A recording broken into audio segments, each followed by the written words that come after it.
All my life I had to be patient. Like Meek Millie, I was dream chasing. Finger to the law when I see haters. Oh, the feeling when you tell your niggas we made it. Ooh, baby. Ooh, baby. Ooh, baby. Ooh, baby. It's showtime like Kareem Lakers. I make a masterpiece, seem basic. No Meek Millie, but I'm dream chasing. Took the shortcut like Anita Baker. I want the bright lights that you see in Vegas. I need a big house with like 3 basements. Drop an M on the whip, think I'm speed racing. Don't know if it's the Transformer or the Green Ranger. My nigga Mac got the beat banging. Young nigga selling crack as a teenager. Had fiends playing baseball out here free basing. Had me showing off the rings like a Freemason. My mama gone, but I keep pacing. Trying to keep it all together like I need braces. Family calling when they need favors. When I was broke, they was acting like complete strangers. All my life I had to be patient. Like Meek Millie, I was dream chasing. Finger to the law when I see haters. Oh, the feeling when you tell your niggas we made it. Ooh, baby. Ooh, baby. Ooh, baby. Ooh, baby. Rest in peace, the Nippy was the street savior. Got my credit right now, I need acres. Gotta turn your dirty money into clean paper. Trying to own a franchise without a key player. I go through hoes like I weave laces. Tree blazers, let they mama noodles be flavored. Meat takers that be acting like the D sacred. You bust in, you would think they on their knees praying. Then I slide like a screensaver. When I'm done, make some scrambled eggs, cheese bacon. Then it's on to the next, I ain't a speed dater. Little bitch ain't gon' hear from me till weeks later. I don't see no things changing. Kids still dodging bullets like they seen Matrix. These young niggas really need saving, but OGs won't teach them that the street's dangerous. All my life I had to be patient. Like Meek Millie, I was dream chasing. Finger to the law when I see haters. Oh, the feeling when you tell your niggas we made it. Ooh, baby. There you go. Yo, what's good? What's good? What's good, man? Y'all already know the vibes, man. Sorry, but not sorry. Boxing Talk Wednesdays, man. Y'all already know, man. We are here, man. Make sure y'all hit that like button. Hit the hype button. Comment, you know what I'm saying? Show some color in the chat. Show some love today, man. In the chat for sure. You know what I mean? Subscribe to the channel if you ain't subscribed, man. We definitely working, man. We've been active, man. We've been active for sure, man. We've been active, man. Let me go ahead and salute my family that's in the building so far. And we can get going with this show. Salute to my brother, All Things, man, in the building, man. Y'all already heard my boy. He said, smash that like button, man. Most definitely. Make sure y'all smash the like button for sure. Most definitely. For sure. And then salute to my dog, Opulent, in the building, man. Make sure y'all subscribe to my brother, Opulent, as well, man. My boy active on the content for sure, man. So definitely subscribe to my brother, Opulent, for sure, you heard. And my boy Trey Skills in the building. What's good, my boy Trey Skills? What's good, brother? What's popping with you? And my boy Just Chilling, Just Chilling. What's good? Just Chilling? Just Chilling, you heard? All right. And then I see my boy Cash Crypto on the building. What's good with my boy Cash Crypto on the building? My motherfucking dog. That's my boy, man. Glad to see my boy back on the YouTube streets, man. For sure, man. For sure. My boy Lee Jackson in the building. Was good with it. Was good with my dog Lee Jackson. Was popping, my brother. Then my dog Malaza in the building, man. Was good, brother. Was popping with you, brother. Was popping, brother. Yeah, man. So y'all already know I ain't gonna hold you up. Let's go ahead and let's get this show started, man. You know what I mean? And you already know I like to start the show off, man. Throwback fight of the day. Let's go ahead and start it off with a throwback fight of the day, man. And we can get pushing, man, because we got a lot to cover in short time, man. In short time, man. And salute to my boy Cornelius Burning in the building. I see you, brother. What's popping with you, brother? All right, so let's start it off with the throwback fight of the day. And this fight was February 18th in 2017. So this was a fight that was 9 years ago right here that I'm about to drop right here. So drop the clip. Punches he throws would be the key. Keep in mind when you saw that headbutt replay, if we didn't, it's happy.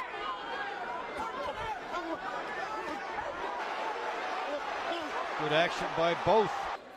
There's that Broner uppercut. We saw that in some early. Nice body shot by Broner.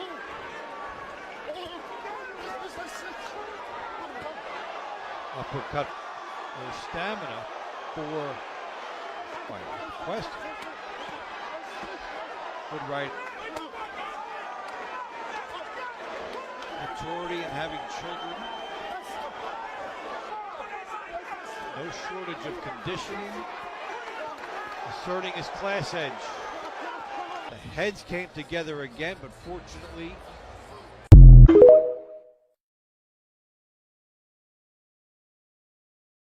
And dang, man, salute to my dog, man, Adrian Broner, man. That was Adrian Broner versus Adrian Granados. That fight was 9 years ago, man, February 18th in 2017. And that fight was in Cincinnati, man. That was, one of the big fights that we had here in the city, man. That was crazy as hell for sure. And AB won that fight by split decision. It was a close fight. And, if y'all remember, Adrian Granados, he was a guy that was born with AB coming up a little bit. And, when they came up to, trying to get a fight together, Granados ain't had no fight at the time. AB ain't had no fight. AB said, fucking shit, let's go ahead and fight and make a check. You know what I mean? And they fought in AB's hometown here in Cincinnati. You know what I mean? And AB got the win by split decision, man. And that fight was 9 years ago, man. February 18, 2017, man. So definitely, man, salute to AB and salute to Adrian Granados on a banger, because that was a barn burner. That was definitely a barn burner for sure, man. And let me see Veliz right there. We said Veliz, that was nice. He said, I thought was boots for a minute. He said had to zoom in to see AB. Facts. Oh, my boy J-Man in the building. You know I gotta play that video back for my brother J-Man already. What's good with my brother, bro? Let me play that. Let me do the throwback fight of the day, man. February 18, 2017, man. Let's go ahead and play it back one more time. My brother J-Man in the building. I feel dirty if I don't play it for my brother J-Man from the city. You heard? Punches he throws would be the key. Keep in mind when you saw that headbutt replay, if we didn't, it's happy.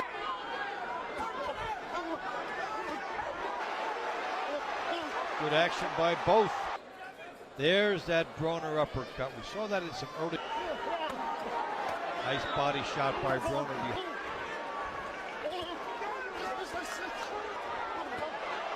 Uppercut. There's stamina for Quest. Good right. Maturity and having children. No shortage of conditioning. Asserting his class edge. The heads came together again, but fortunately.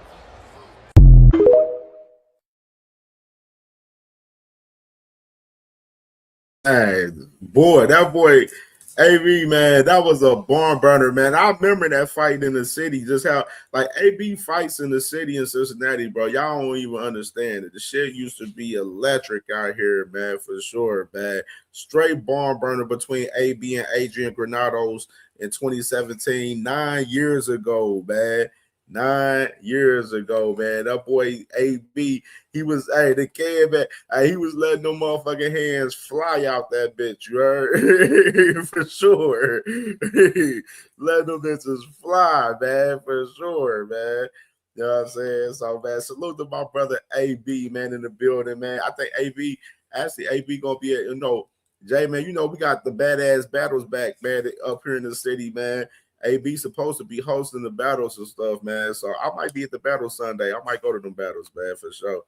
All right, man. So let's go ahead and let's go ahead. Yeah, that's where Rich Homie came out. Facts. When Rich Homie Quad came out. The facts. All right, now, man. So let me go ahead and push it. I wanted to do this real quick, man. I gotta share my screen real quick. Let me share my screen because you remember at the end of the show yesterday morning, man, I had I showed the boy Dean the Great, man. Dean the Great getting slapped by old boy, man, because he was messing with his wife, right? So I wanted to show this clip of him right here. This is him last night. This boy just getting his ass whooped. The last 48 hours, Dean the Great been getting his ass whooped the last 48 hours. Like, it's been nasty work, man. I got to play this clip. Drop the clip, man. Cool. Tiki? Say hello. Nice to meet you, bro. You do know who I am. I don't know why you lying. No, I don't. You definitely know who the fuck I am. No. Yes, the hell you do. You probably just don't like. Yeah, you actually. You the manager, right? Yeah. Yeah. Where do we meet? I don't know, but we know mutuals and shit, so don't act like you don't know me. No, I don't know you. You definitely know nice me. to meet you, though. Yeah, I just don't be lying because girls around and shit. You definitely know me, bro. Bro. Not even on some disrespectful shit, but my manager know you. Who? Nadeem. You know Nadeem. Nadeem's your manager? Yeah. No, I don't know you. I don't like your attitude. I don't like your fucking time. I don't like you at all, though. Yeah. Straight up. Yeah. Straight up. What? I said straight up. Are you the guy that got slapped on video? I did, but I'll slap the shit out you, though. Okay, Yeah. I'm going to show you the inside of the house. I'll make you another clip. Don't do that. Seriously? Don't do that. All right. Come on, cuz. Come on. No. No.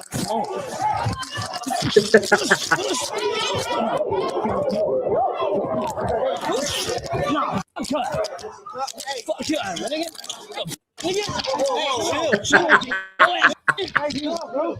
Dean, chill.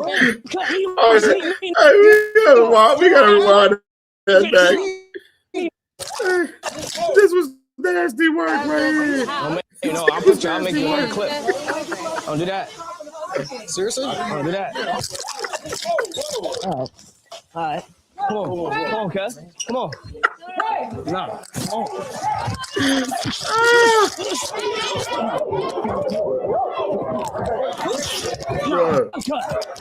Hey, you dropped him, bro. Don't do that. All right. Come on. Cuz. Come on. No.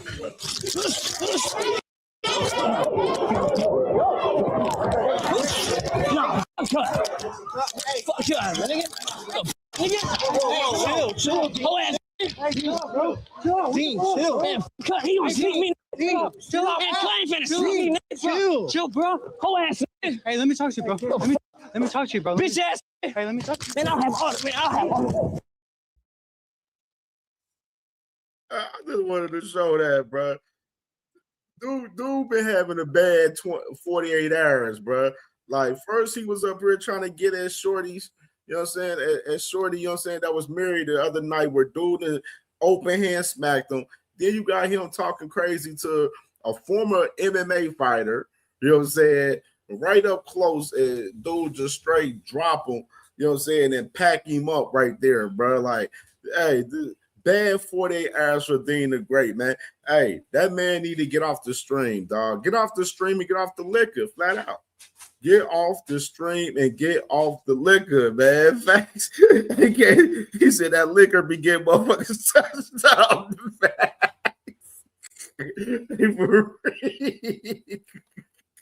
Hey, and old boy linked. He had his elbow linked in with that and everything, bro. That was nasty work right there, bro. Too many L's, bro, in one day, bro. Too many days. Hey, that shit crazy, man. Hey, salute to my boy Ruben Langford in the building, man. It was good. So I want to start it off with that, man. And let me highlight what happened yesterday, man. I definitely wanted to shed light on my conversation that I had with my guy. Want to shed light on my conversation yesterday. Let me play this video. So let me play yesterday. I had a conversation with my guy Nico Da Vinci Woods, man, from DC yesterday, man. And I wanted to play this little clip from it and react to it real quick. And we're going to get into all the major topics after this, for sure. You built, so just even starting with your professional career, just, how you feel just starting off in the first few fights that you've been in. You got 4 knockouts, you got 5 wins, and you're going for the 6th coming up February 28th, man. So just tell us, how you feel like you've been building among these first 5 fights going into the 6th fight.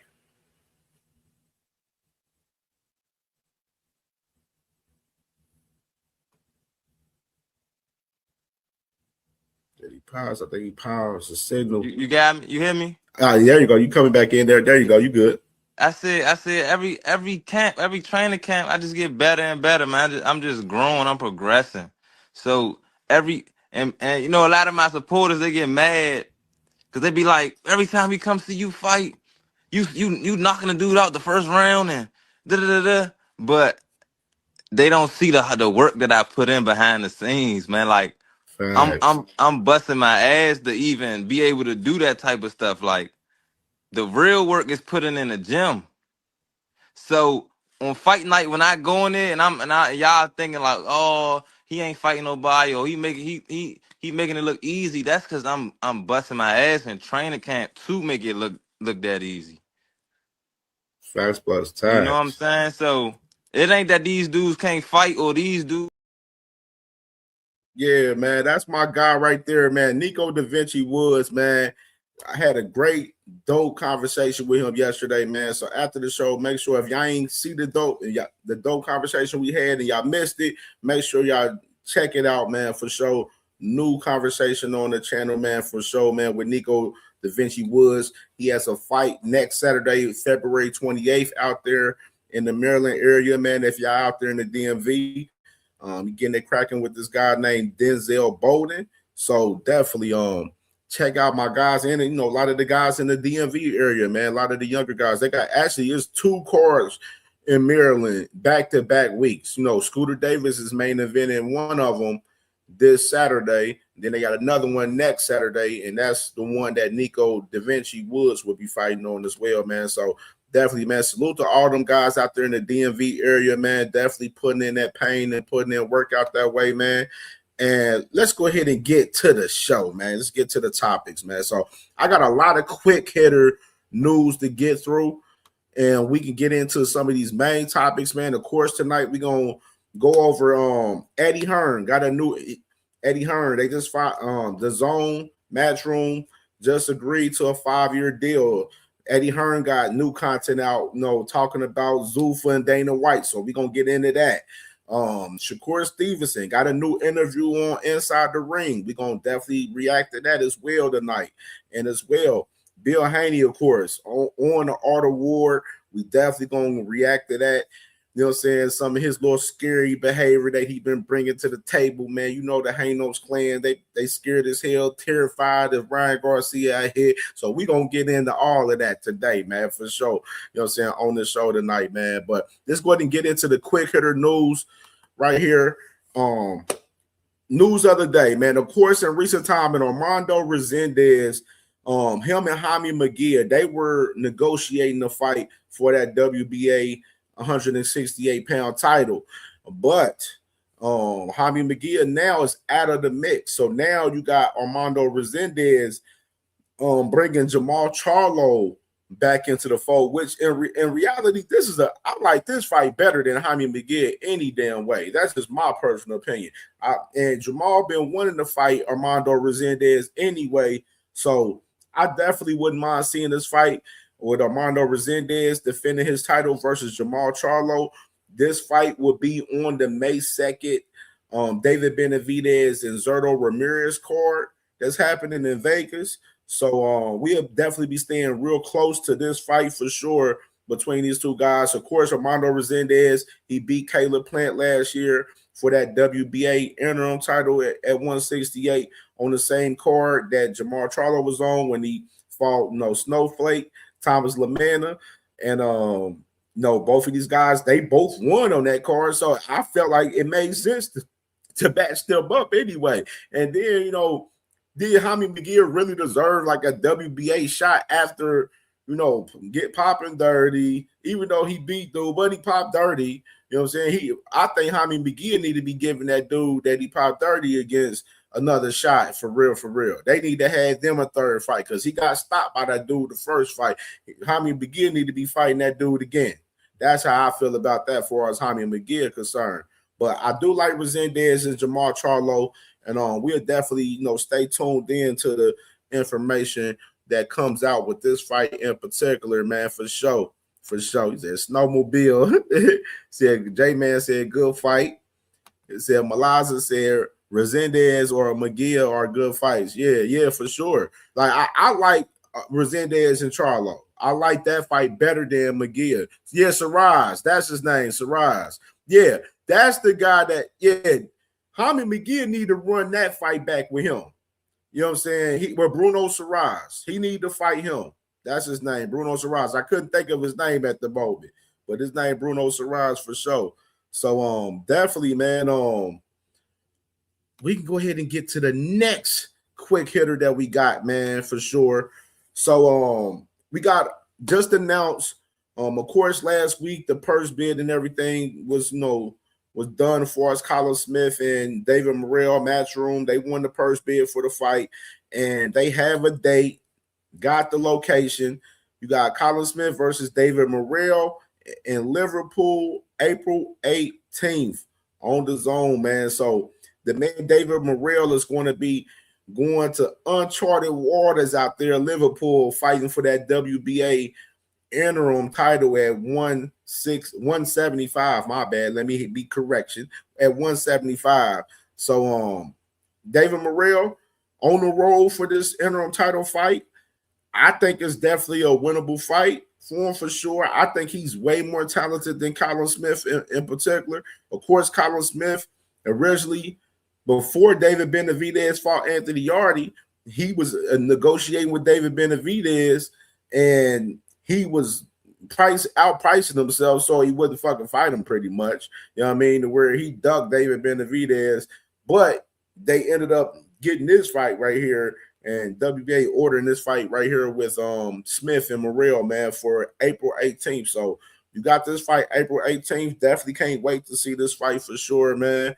And I'm hoping my boy David Morrell get the win, man. I like David Morrell. I'm a big fan of David Morrell, and definitely would love to see him go out there in enemy territory, get that interim strap from Colin Smith, and keep pushing that 168 for sure, man. I see Balaza said, he said, I don't like him going to England. Hey, man, for real. Like, it was so crazy. As soon as I seen it, I'm like, damn, man, Morrell got to go to he got to go to England for this fight, man. I was hoping the fight would have been in the States, but I had a feeling when I knew Matchroom won that purse bid and stuff, I'm like, oh, yeah, they about to probably mess around and send him to England for this fight. And that's exactly what they did for sure, man. But I think Morrell got the talent to, you know what I'm saying, do his thing. You know what I'm saying? Now, the thing is, if it's a close decision, you already know. If it's a close fight and it's going to close decision, you already know what time it is. They're going to rob David Morrell in that motherfucker for sure. You know what I mean? But I just hope David Morrell make that shit look easy up there, cook his ass, and bring the title back to, you know what I'm saying, back home, you feel me, and do his thing, you know what I mean? So April 18th, Smith versus Morrell, and that's going down. So definitely we'll add context to that real quick. Get something. Right. All right, so let's go ahead and get to the next one that we got, man. All right, so Mr. Floyd Mayweather, man, it's been rumors. First, they had a rumor with Floyd Mayweather fighting out there in Greece, fighting some random dude in Greece in the exhibition. Now they bringing up Floyd Mayweather back with Mike Tyson and stuff for April 25th up in Congo, reportedly. So this was reported from Mike Coppinger in particular. Floyd Mayweather versus Mike Tyson. It looked like Floyd Mayweather trying to get that bag as much as possible, any way possible, by fighting Mike Tyson, man, for sure. So we'll let y'all know news on this. You know, this is be an exhibition. We'll see what happens with this fight, but that is what it is for us. That with Floyd and Mike Tyson for April 25th, an exhibition fight with those guys. Okay, so let's talk about it. PBC, Fundora Thurman. The undercard for Fundora Thurman has been announced. It's been a whole uproar right now on the internet because everybody looking at this card from PBC March 28th, and they like, damn, this card is pay-per-view. And I'll be like, hey, I feel you. Do I feel this card should be pay-per-view in general? Fuck no. This card should not be pay-per-view. It should not be $75, $80 in my opinion. But I've seen other cards out there that is pay-per-view that wasn't pay-per-view worthy in the past as well. So I'm not going to give them the shade on this shit for sure. You know what I mean? PBC, we done seen cards on the zone that wasn't pay-per-view worthy that's been on pay-per-view up there. You feel me? So ain't no fucking difference in my opinion. A lot of these companies from Matchroom, Queensberry, PBC, you know what I'm saying, Golden Boy, all of these guys been doing fucking pay-per-view. So, and you want to add Ring in there too, as far as Ring Magazine in the mix too. They all been doing pay-per-view, so it really ain't no big difference to me in general. I'm going to watch the fights regardless, you know what I'm saying? But of course, this card in general, though, I fuck with the card. Now, like I said, is it pay-per-view worthy? I don't think it's pay-per-view worthy. I think this should have been a free card. But I like the matchups with this card, man. You know, Frank Sanchez and Richard Torres, you know, that's a heavyweight fight right there. That's an IBF title eliminator right there. You know, of course, Frank Sanchez in recent time, he was trying to fight Moses Atuma. He turned that title eliminator down because Moses Atuma is number one contender in a couple of sanctioned bodies already in the heavyweight division in particular. And then they approached Jared Big Baby Anderson for Frank Sanchez, and then he declined it. And then Richard Torres was the third guy that got, you know, approached. Matter of fact, no, he wasn't. Daniel Dubois. Daniel Dubois was the third guy that got approached, and Daniel Dubois turned it down. And then they approached Richard Torres. He was the fourth option, and Richard Torres accepted the title eliminator with Frank Sanchez. So these guys are fighting on this March 28th card with Fundora and Thurman. Yuli Hernandez, one of my favorite fighters out here right now. Yuli Hernandez. Originally they was trying to, PBC and Top Rank was trying to match up Yuli Hernandez and Jahad Tucker.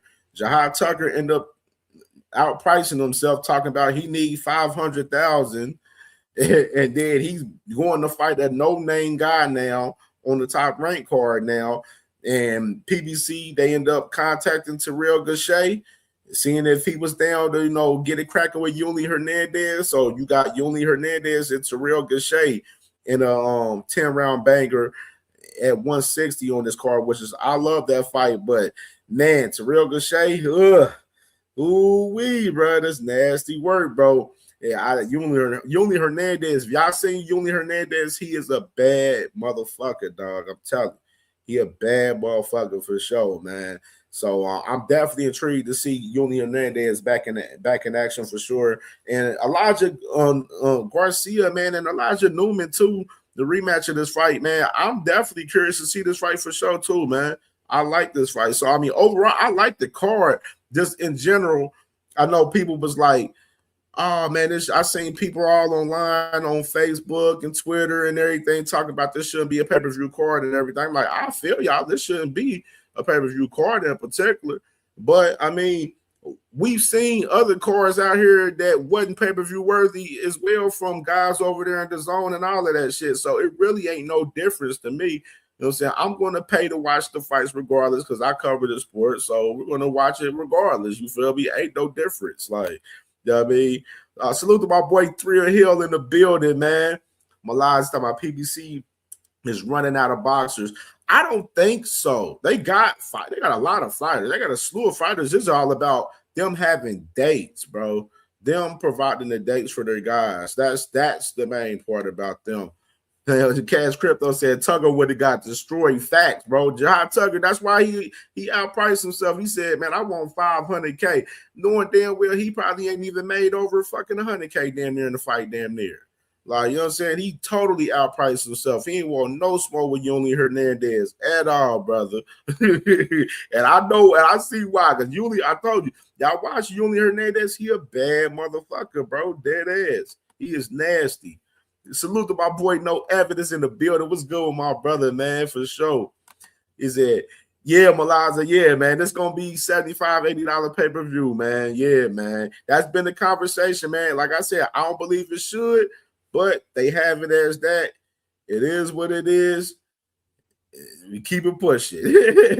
But yeah, man, I am excited to see this card though. March 28th, though, man, for sure.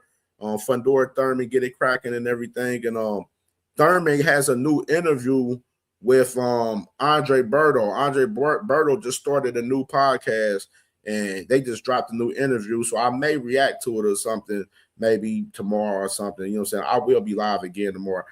The wifey ain't here, so I can say that I'll be live in the morning tomorrow. Again. Just to let you know, I will be back live again tomorrow. All right, so let's go into the next quick topic, man. We got, man, Manny Pacquiao, his fighter Angelo Leo, man. They won the purse bid between him and Eileen in recent time, and they're pushing for Angelo Leo to get a hometown fight, man. So you got this fight going down in March, I believe, and no, actually in April. It's going down in April, I believe. So it's in April. And adding a little bit more context to Manny Pacquiao in general. Manny Pacquiao as well. He has a exhibition coming up. So, you know, Manny Pacquiao fighting April 18th in the exhibition, man, which is you know, a little different. Everybody was looking at Manny Pacquiao going after, you know, Rolly Romero in recent time. And of course, Rolly Romero, I guess the fight, negotiations didn't work out to where, Manny Pacquiao is doing this exhibition. Manny Pacquiao does has aspirations of fighting Floyd Mayweather again for some fucking reason. I don't know why, but it is what it is. You already should think of why. Just read the room and think of why he is. It's obviously the bag for sure. But Manny Pacquiao has him a little exhibition coming up, man, April 18th that night. And it's nasty work. It's nasty work, man. It's nasty work. And it's crazy though, because then you got Rolly's in negotiations with Conor Benn, so we'll see how that shit goes out, man, for sure. And I wanted to take a little note of this right here. All right, I know Sheldon Moore might like this topic. What's good with my boy Blue and Sheldon Moore in the building, man? All right, so y'all remember that little clip? I'm gonna play the clip too. I'm gonna get the clip. Y'all remember that little clip with Bud Crawford where he was telling Channing Crowder, because they had Bud Crawford had the interview with the Pivot podcast, and he was telling Channing Crowder that he wouldn't sell his soul. You know what I'm saying? And the shit was funny though, because the boy Channing Crowder came out the other day and said, if that boy come out and fight again talking about Bud Crawford, he want an apology. And it was funny when he said it, because I was like, shit, hey, I ain't even mad at him. I ain't mad at him for saying that at all. You know what I'm saying? Like, I ain't mad at him and saying that shit at all. You know what I mean? But let me share my screen real quick, because I want to play that shit too real quick. I want to play that shit. Let me share that scrizzy.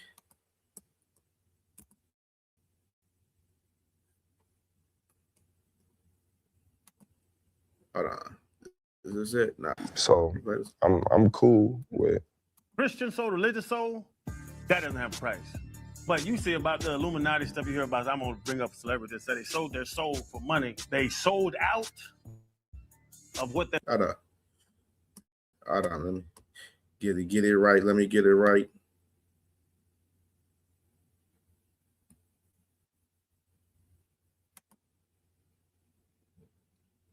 $100,000. Hey, you can have him. Like, my thought is everything has a price. There is not a number that can get you back in that ring. 80 million, 100 million. nah, because now you selling your soul. $100 million, you can have my soul. That's you. Now we know your character.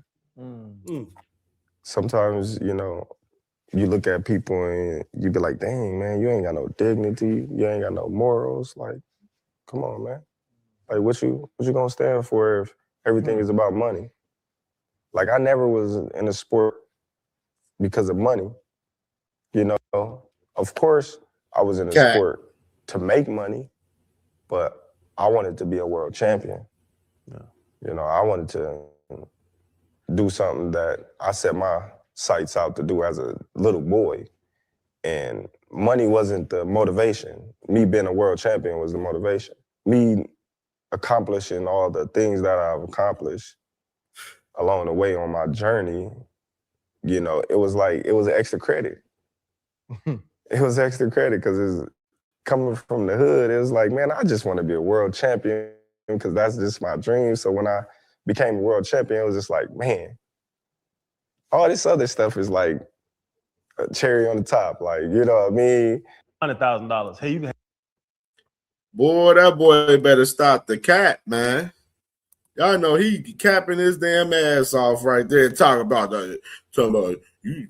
I wouldn't sell my soul.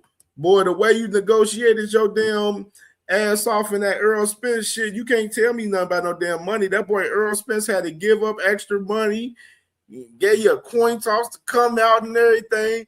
Shit, before shit, you was negotiating. You done ran off before you even fought her and went for $10 million to fight David Avenesian and made Black Prime go bankrupt. Black Prime that only had 2 motherfucking events.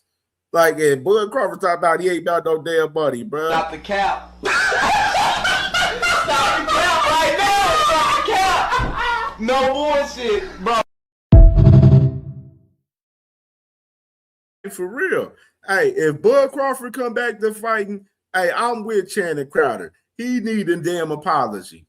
The whole damn boxing culture need an apology if his ass come back to fight, for real. Because him doing that little bullshit in that little clip right there, talk about motherfuckers selling their soul and all of that. You know what I'm saying? And they come back. All right, bud, we see your ass come back. We gonna be like, oh, you sold your motherfucking soul, nigga. Flat the fuck out. And Channing Crowder should get his apology for that shit for sure. Absolutely. Absolutely. You know what I mean? So we're going to switch to the next topic right there. That was a little brief one. Honor Barbosa fighting Kingdom Sims March 14th, man. Up in Cali. Oscar Collazo, of course, he's Ring Magazine's top 10 pound for pound guy. Fighting at 105, fighting the little weight class.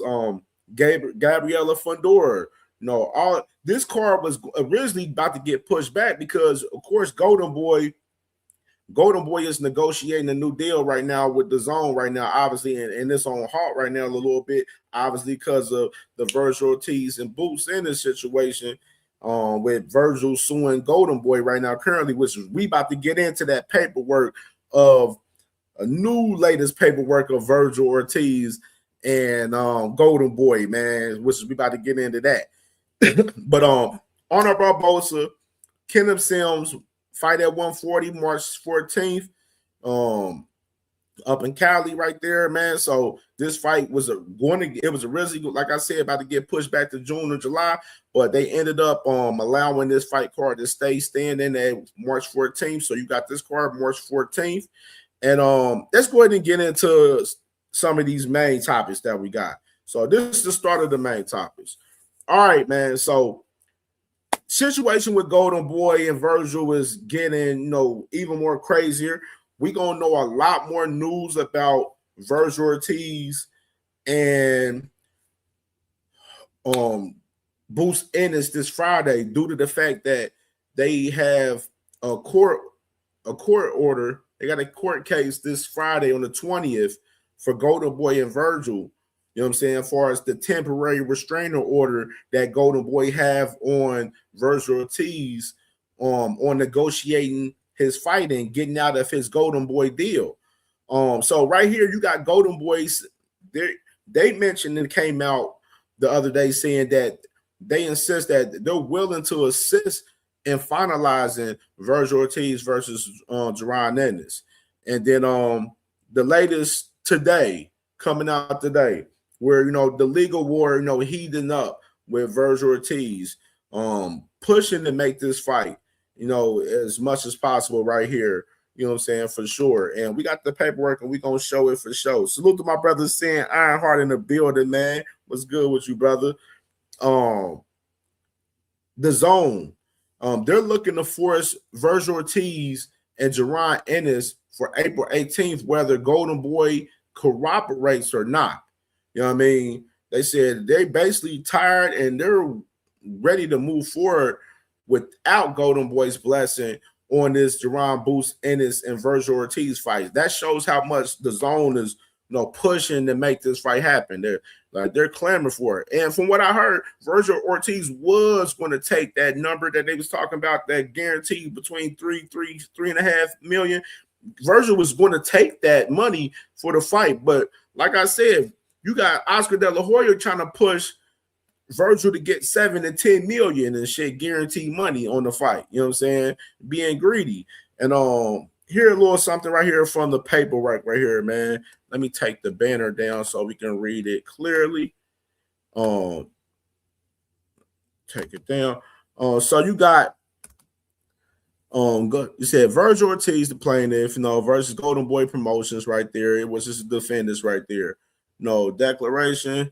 So that's the start of it. So about declaration is opposition to the defendant's emergency motion for temporary restraining order right here. So they trying to get this restraining order dismissed. And just a little further with the paperwork right there, in particular right there. Which we'll read it. Okay, so one, Edward McCarthy declared as follows. I am the chief operating officer of the Zone. The facts stated herein are personally known to me, and if called as a witness, I could and would testify them under oath. I offer this declaration in opposition to Golden Boy Promotions emergency motion of TRO. The Zone is a global sports streaming service with millions of worldwide users. Although the Zone's offerings vary by territory in the U.S., it is best known for carrying boxing. The Zone has been in the U.S. market since 2018. Since that time, Golden Boy has been a party to a series of exclusive distribution agreements with the Zone, wherein the Zone had the right to be the sole broadcaster of boxing events promoted by Golden Boy in the U.S. As part of 3 agreements, the Zone provided Golden Boy with the annual budget for events to be agreed and aired pursuant to the terms of the relevant long-term distribution agreement. Notably, Golden Boy was not the Zone's sole provider of boxing events.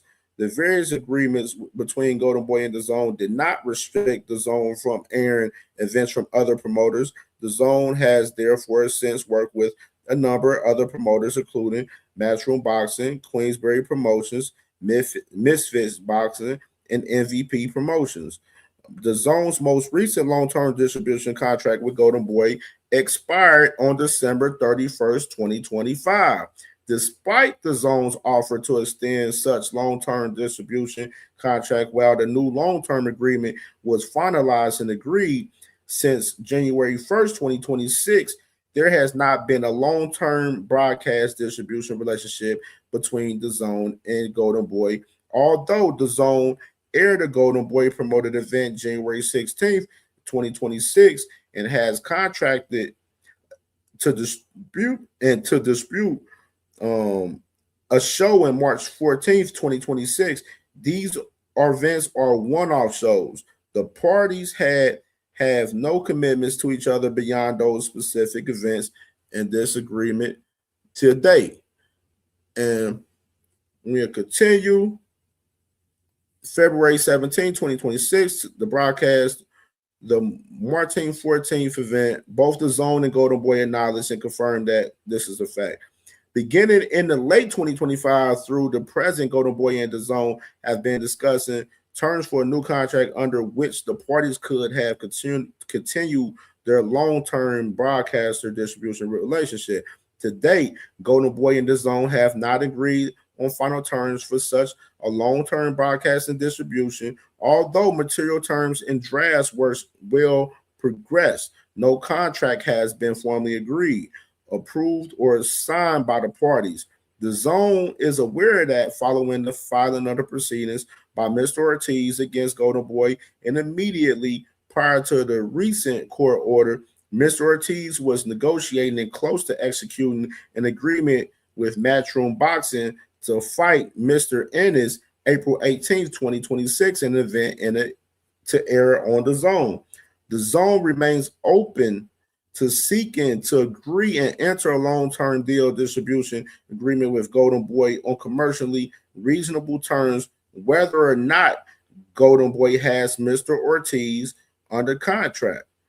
So there you have it right here. You got Golden Boy, the Zone. They're letting it be known that they're willing to make this fight happen regardless if Golden Boy is there or not. And this fight, Virgil Ortiz is trying to do everything in his power to make the fight happen. You just got Golden Boy, Oscar De La Hoya in particular, being a pure dickhead on making this shit happen right now, which is absolutely fucking stupid right now because, like I said before, this fight depends upon, Golden Boy continuing on their partnership with the Zone. So it should be no reason why Oscar should be making this shit shake right now. Shouldn't be no reason at all.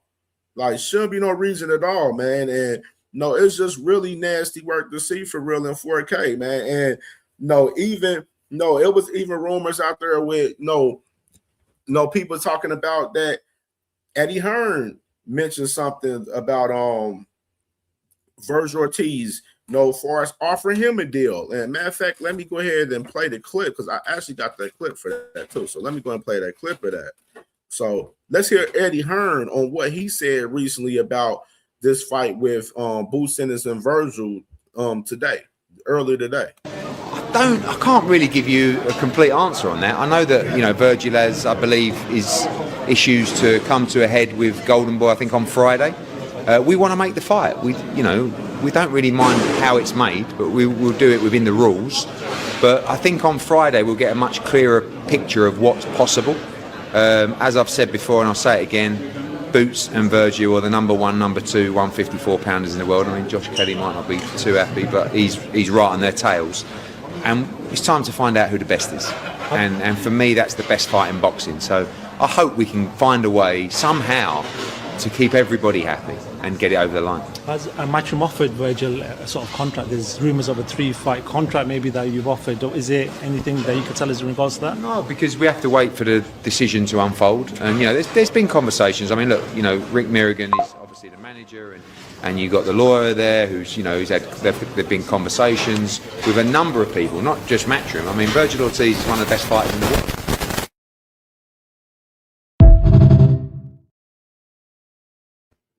Yeah, man. So that was Eddie Hearn mentioning that it was conversations because it got to the point to where you got Eddie Hearn even willing to offer Virgil a little fight deal just to make this fight happen. You know what I'm saying? Because this man Virgil don't want to work with Oscar De La Hoya obviously anymore.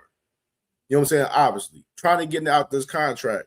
You know what I mean, and Oscar is holding them back, bro. He's holding them back.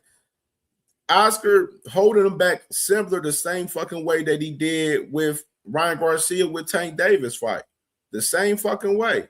You know what I mean? Trying to up the price and stuff and trying to, you know, gain more money out of the situation. Being greedy, bro. Being greedy in certain situations don't get you, to make these situations right, man.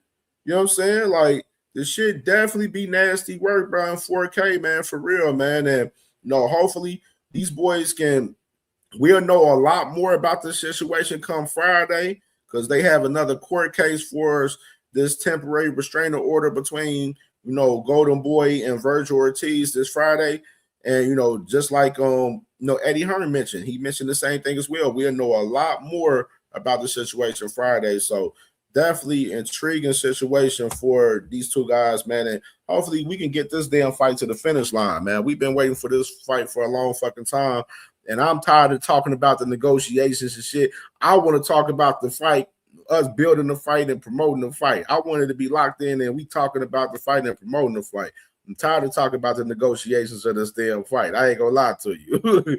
Like dead ass, for real. All right, man. All right, so we can go ahead and switch to the next topic. And speaking of Eddie Hearn, let's go ahead and get into some of these main topics. We got some shit to cover for sure. So Eddie Hearn and Matchroom, they just read up on a 5-year deal with the Zone. So Eddie Hearn rocking with the Zone, you know what I'm saying, for another 5 years. Of course, they got a deal with Fox Sports Australia too for their Australia fighters for that side in particular as well, man. So you got Eddie Hearn right here with Matchroom, the Zone. And of course, I got to get this interview real quick, man, from Eddie Hearn because we gotta. He had a lot. Eddie Hearn was on bullshit today. He was on bullshit today. He was on bullshit. I got you, Salvador. Salvador, I raised you up. I like Salvador. All right, so let me get this right here. So Eddie Hearn. We're gonna do the stomping ground. So we got Eddie Hearn's latest. This boy was cooking up crazy in this one. All right, so let's get it.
That's one thing I will say for sure, man. With the Zone, they got the dates over there. That's one damn thing for sure, and that's why you see Matchroom in Queensbury both of those guys, being very consistent with events and stuff. Now, is all the Vince fire that they be throwing? Hell no, they're not. But they consistent with the content for us, what they bring to the table for us, the culture, man. And you got to respect it, whether, the fights are good or not. You know what I'm saying? They are consistent, you know what I'm saying, on the zone for us, Matchroom and Queensberry as well.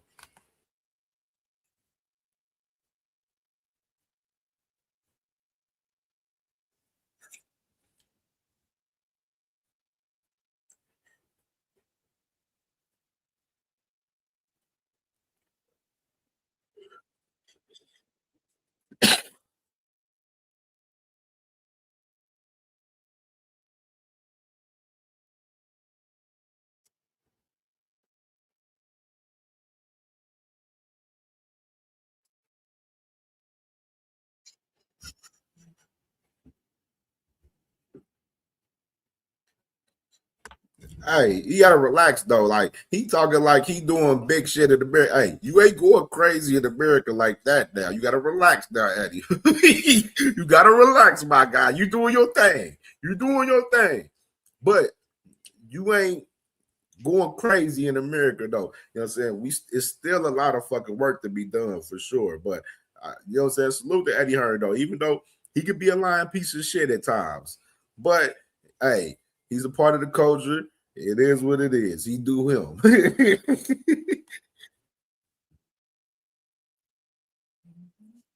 Cat. He ain't the number one promoter. He got to stop capping. That boy, he feeling too fucking good now. He got to relax. Cat, you are not the number one promoter in America. Relax.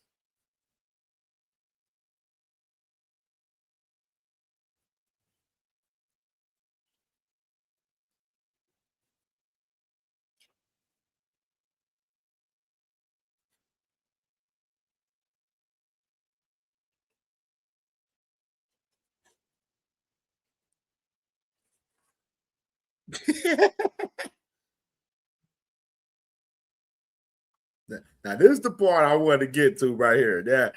Now I like when he pop his shit right here. Yeah, you can pop your shit like this all day.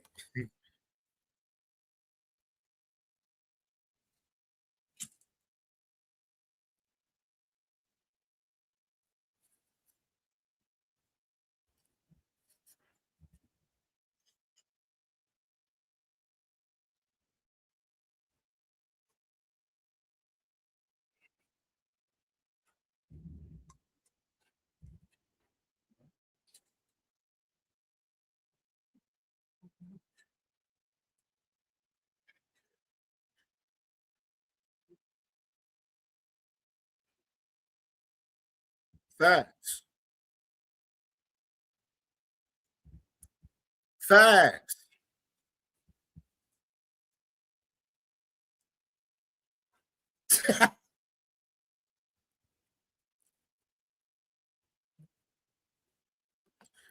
Hey, he cooking right there, bro. He was cooking right there. Like, bro, that's what I was saying, bro. Like, they talk about some column wash. They like you had Max Kellerman, dick eating column wash. Like this man was Boots Ennis over there or some shit, bro. Like, no, we not about to do that, bro. Like, no, we not jacking that bullshit, bro.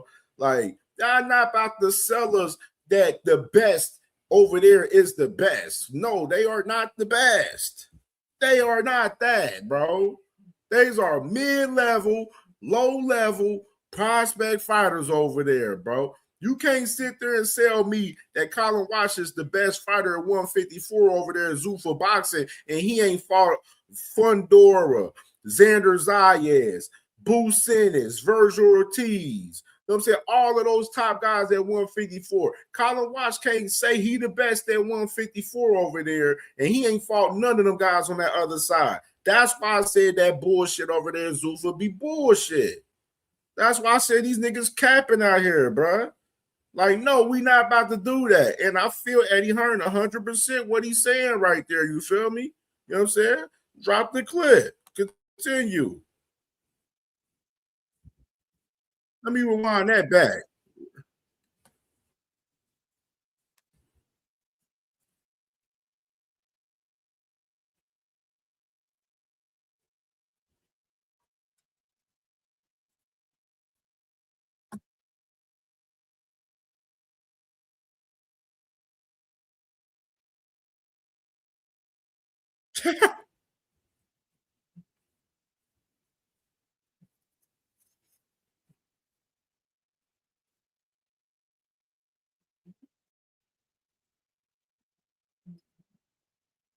Facts. Facts. Oh man, he's cooking. We got it.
Facts.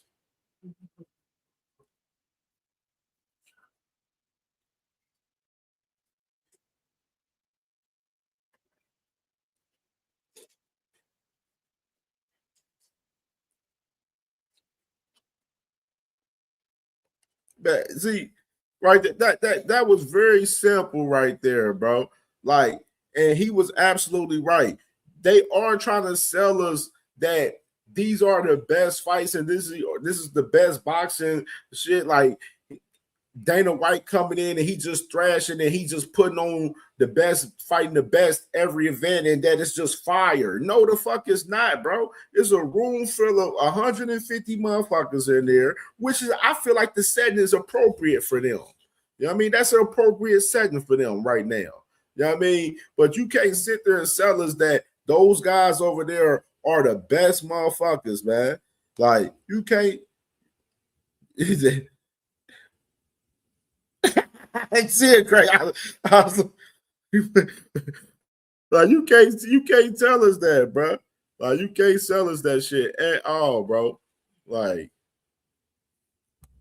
hold on. Oh shit. It went playing. Hold on. Let me play this shit. Oh, damn.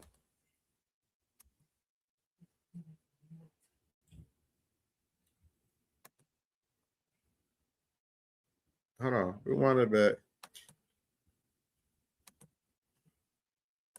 Right now, when you talk about Zuffers or whatever it's called, when you talk about their vision, what's their vision? What, getting Max Kellerman to tell everyone that Callum Walsh is the next Roy Jones? Or putting Charles Martin on a headline show on a Sunday night in front of 126 people in your garage? In a ring that looks like you've just got it out of a local club show. I mean, what sort of fucking vision's that? Or better still, oh no, here's a belt and it's Zuffer. Look at the vision. That's not vision, that's control. Because the reality is, when he says we can't compete, they can't compete in this cutthroat world of boxing. Because it's a horrible world and they don't want to compete. They want to create their own world. But listen, at the moment, when you compare Matchroom shows to Zuffer shows, quite frankly, Zuffer shows are absolute complete dog shit. But they're going to get better and they're going to sign some big fighters. And they're going to spunk some money. They're going to waste some money. I've said it before, they're clever people. But right now, they're trying to manipulate fight fans. And they don't understand how intelligent fight fans are when it comes to boxing. You can't create these cards and tell everyone it's the best be the best. Because it's quite frankly not. And the reality is, yes, I do work for my dad. But guess what? Dana White has worked for his daddy for a long time. The Fertitta brothers. That's who he worked for. And right now, Dana White's got a new daddy. And his name is Turki Al-Sheikh. Turki Al-Sheikh is Dana White's pappy. And he has got to do whatever he's told. Because he works for TKO, which is owned by Seller and Saudis and Turki Al-Sheikh. So it took him a nanosecond to get personal. But that's because right now, he's right at the bottom of the pile in terms of quality as a boxing promoter. But as I keep saying, they're a good operation and they will get better. On the topic of the belts, that's been a big thing that's been... That's what I said, bro. Eddie was cooking right there, bro. Like they trying to paint this facade that they the best over there, bro, and it's just not that over there, bro. Y'all in the lane of the Pro Box TVs, you know what I'm saying? That's cool. I fuck with Pro Box, you know what I'm saying? But that's the lane that y'all in.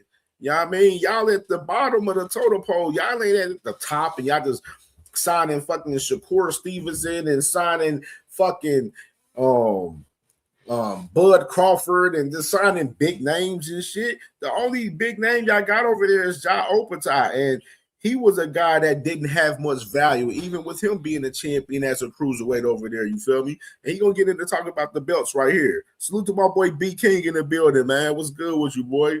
Discuss Ja Opatai fights for the Zuffa Cruiserweight title against Brandon Glanton. Your thoughts on that? Alongside Max Kellerman calling for the BMF title. Now, if that was implemented, the BMF title, the bad motherfucker title. Max Kellerman's calling for the BMF title. So there would be the bad motherfucker title, the ring title, and the Zuffa title. As I said before, we're not here to take the piss out of fight fans.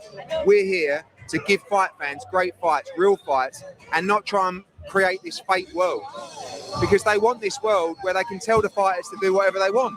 Like I said, when you talk about vision, the biggest vision so far is giving everyone a free tracksuit. I mean, not me. We did that. Think of the branding. The branding? The branding. What is it? It's in front of 100 people in a garage. Like, what? But like I keep saying they're going to do well. They're going to sign fighters. They're going to, you know. But ultimately, at the moment, they're trying to fool you into thinking it's something that it's not. If I put on these shows, if I put on Charles Martin headlining, you lot would take the chronic piss out of me. You'd be like, Eddie Hearn's done. What the fuck's he doing? His head's gone. But no, all of a sudden, this is incredible. This is back to Ali versus Holmes. Not really. Bro, man, I love how he just said that, bro. Like if Eddie Hearn was having F.A. Jabba and Charles Martin headline on a Saturday night, they gonna cook him. Just imagine if PBC had fucking Rayo Valenzuela headlining with something Rodriguez, a random dude on a Saturday night. Bro, y'all gonna be cooking PBC. Y'all gonna be cooking them boys. Just imagine y'all had fucking Hot Rod and Ghostick as the headline on your card, PBC or Top Rank. Motherfuckers gonna be cooking them for us, them guys being the main event for their cards, bro. He is absolute 100% right there, bro. And you got Max Kellerman out here owns Dude for Boxing, pushing, talking about, oh, this is what the sport is want to be. This is the best, fighting the best, and doing all of this little weak ass dick eating promoting that he doing for them, bro. That shit trash, bro. We not doing that, bro. Like, you can't fool the fans, bro. We see what it is. Like I said, this Zuffa shit is for the hardcore fans only. It's not for the casuals, bro. The casuals recognize the four sanctioned body belts. That if we want to be real, if we want to talk about the title aspect of this shit, you know what I'm saying? The casuals see the WBC, WBA, WBO, IBF. They see those titles and they feel like those guys that hold those titles are the real champions. They gonna be looking at this new Zuffa shit. They're gonna be like, what the fuck is that? Like, Max Kellerman ain't gonna be able to sell motherfuckers that shit because the casuals ain't even watching this shit. Like, that shit ain't translating like that for real, bro. And Eddie Hearn, he is cooking this shit right here, most definitely. None. Tyson Fury announced his fight against. He definitely cooked that shit, bro, for sure. Definitely, man, right there. Eddie Hearn was on demon time right there, man. And let's get into it too, man. So Eddie Hearn, like I said, like I mentioned, Eddie Hearn, they read up a 5-year deal with the Zone. And of course, you got Golden Boy. They still trying to get their shit right, man. Oscar De La Hoya better get his shit together, man, because it's looking bad over there right now. Them boys got Swerve TV. Shit, they don't get their shit right with this shit with Boots and Virgil. They ass gonna be having all they fucking fights on Swerve TV in a minute, damn near. For sure. Looking crazy as hell. All right, so let me pull up. Let me get this video of Mr. Shakur Stevenson. Yep, there we go. I got it right here. So we can go ahead. Let me share my scrizzy for this one right here. Shakur Stevenson got a new interview with Ring Mag, and we can react to that real quick. That just dropped.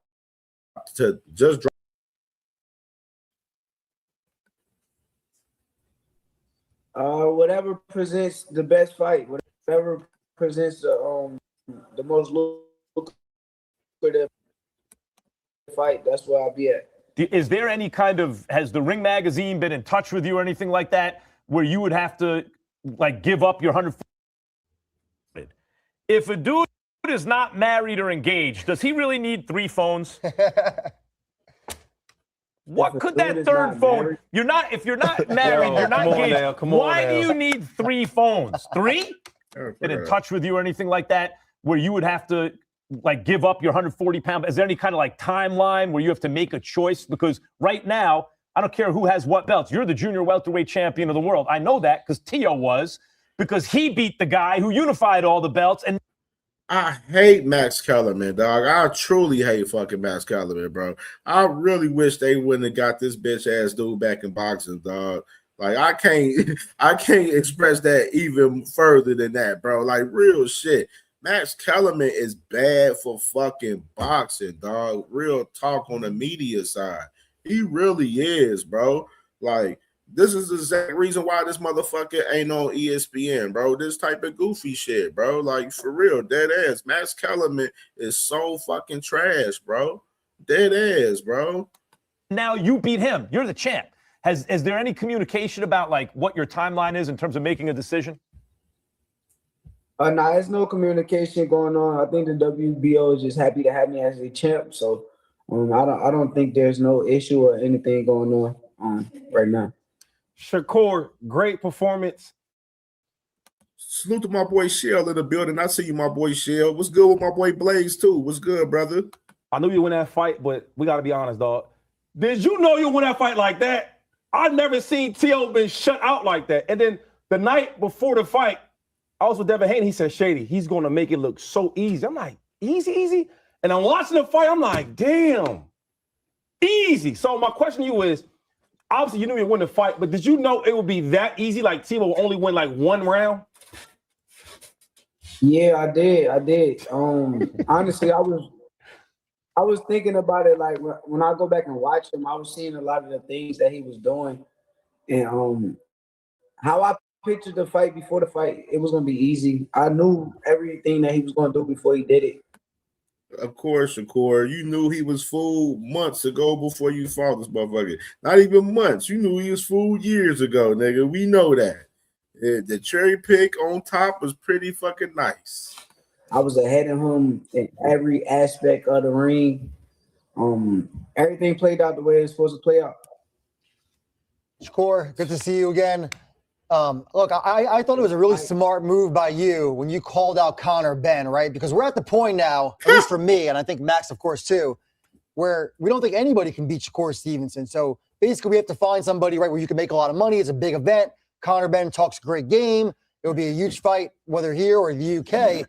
What are your thoughts on that? Is that something we might see next? Yeah, honestly, nobody could beat me. I think that only person that could beat me is myself. So it's me versus me right now. Conor Benn is a great fighter, but he's not on my level. I don't care what he do, what he brings to the ring. I'm gonna be You see how like this and this is the shit right here in boxing media that I hate right here. The way that Shakur is the man that pushed Conor Benn fight to the world. He pushed this fight to the world. Nobody's asking for this fight. And then you got these dumb motherfuckers on Ring Magazine. This is why I don't really watch these guys like that, because these guys would ask a question like this and they're pushing like Conor Benn and Shakur is some mega fucking fight in boxing. It's only a fucking money grab, like I said before, for Shakur in the UK, You know what I'm saying? That's all the fuck that is. Like, nobody gives a damn about Shakur fighting Conor Benn. And them selling this shit is, even more nasty work as they keep selling this as this super mega fight in particular. Like, Conor Benn ain't did shit. Conor Benn should be trying to win him some world titles at 147, in which he never done in his career. That's what the fuck Conor Benn should be doing. You know what I'm saying? They got to stop trying to sell us as this being a fucking super fucking fight, because this is not that, bro. This is not that. 10 times better than him that night too. So if this is another clear cherry pick for Shakur Stevenson on Conor Benn, especially having him on a rehydration clause. Let's do it. Congratulations. Blaze, the UK care. We don't. I don't even think the UK care for real. Honestly, if we want to be real, you know what I'm saying? But the culture don't care about this fight. Like, they want to see Shakur in other fucking fights. They do not. Nobody's clamoring, asking, and begging for Shakur Stevenson to fight Conor Benn. Like, get the fuck out of here with that bullshit. This man is a great performance. I mean, I had you winning the fight, man. I just thought that your experience and that jab, man, it would just control the fight. Right now, Haney is calling out Xander, right? Do you think Haney's calling out Xander to avoid the smoke by you and say, you know what, I'm going to put myself against a bigger guy, somebody that thinks, I don't have a chance of beating this guy, to really avoid Shakur? Nah, I don't think he's thinking like that. I think we all fighters. We all fight against each other when the money is on the line and the lights is bright. We're getting there, fight against each other. So no, I don't think he's thinking like that. I think he probably just want to compete with me as far as like being a 4-weight world champion.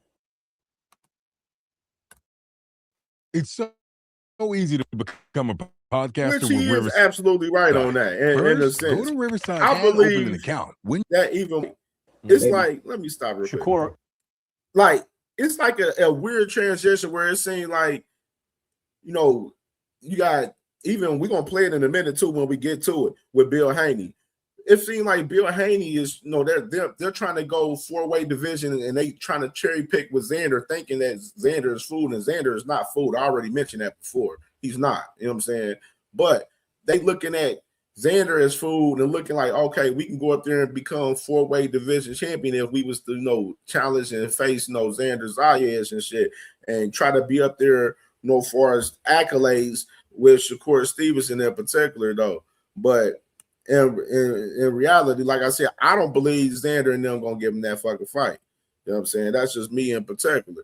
But same time, it is interesting that Shakur did mention that right there for sure, because I believe that in a sense too as well. You know what I mean? How does it?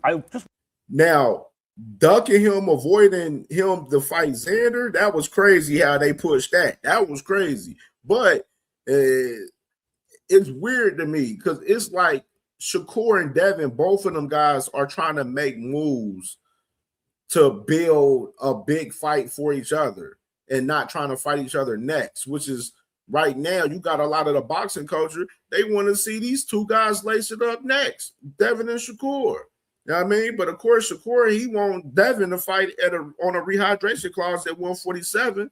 You know what I mean? And that makes the shit already crazy with the negotiations out the gate. Because Devin probably gonna feel like he the ace out over Shakur. You know what I'm saying? So it's a real nasty work right now where it's like they going other routes when the culture would love to see them motherfuckers fight each other right now. Like, fuck it. Why won't Shakur and Devin just go ahead and get it cracking while both of they in they fucking primes right now? You feel me?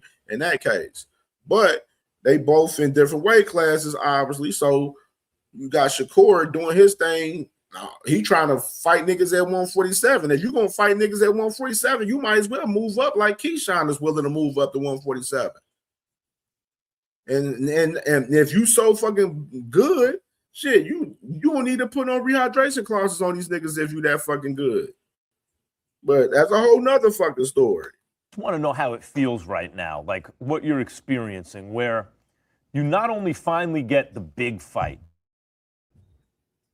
but you know how it is. If you don't have an Olympic gold medal and you're not a knockout puncher and you're not, a big talker, then the sense is, yeah, but can this guy really be involved in big events? You and Teo sold out Madison Square Garden, set the attendance record, and that. Cat.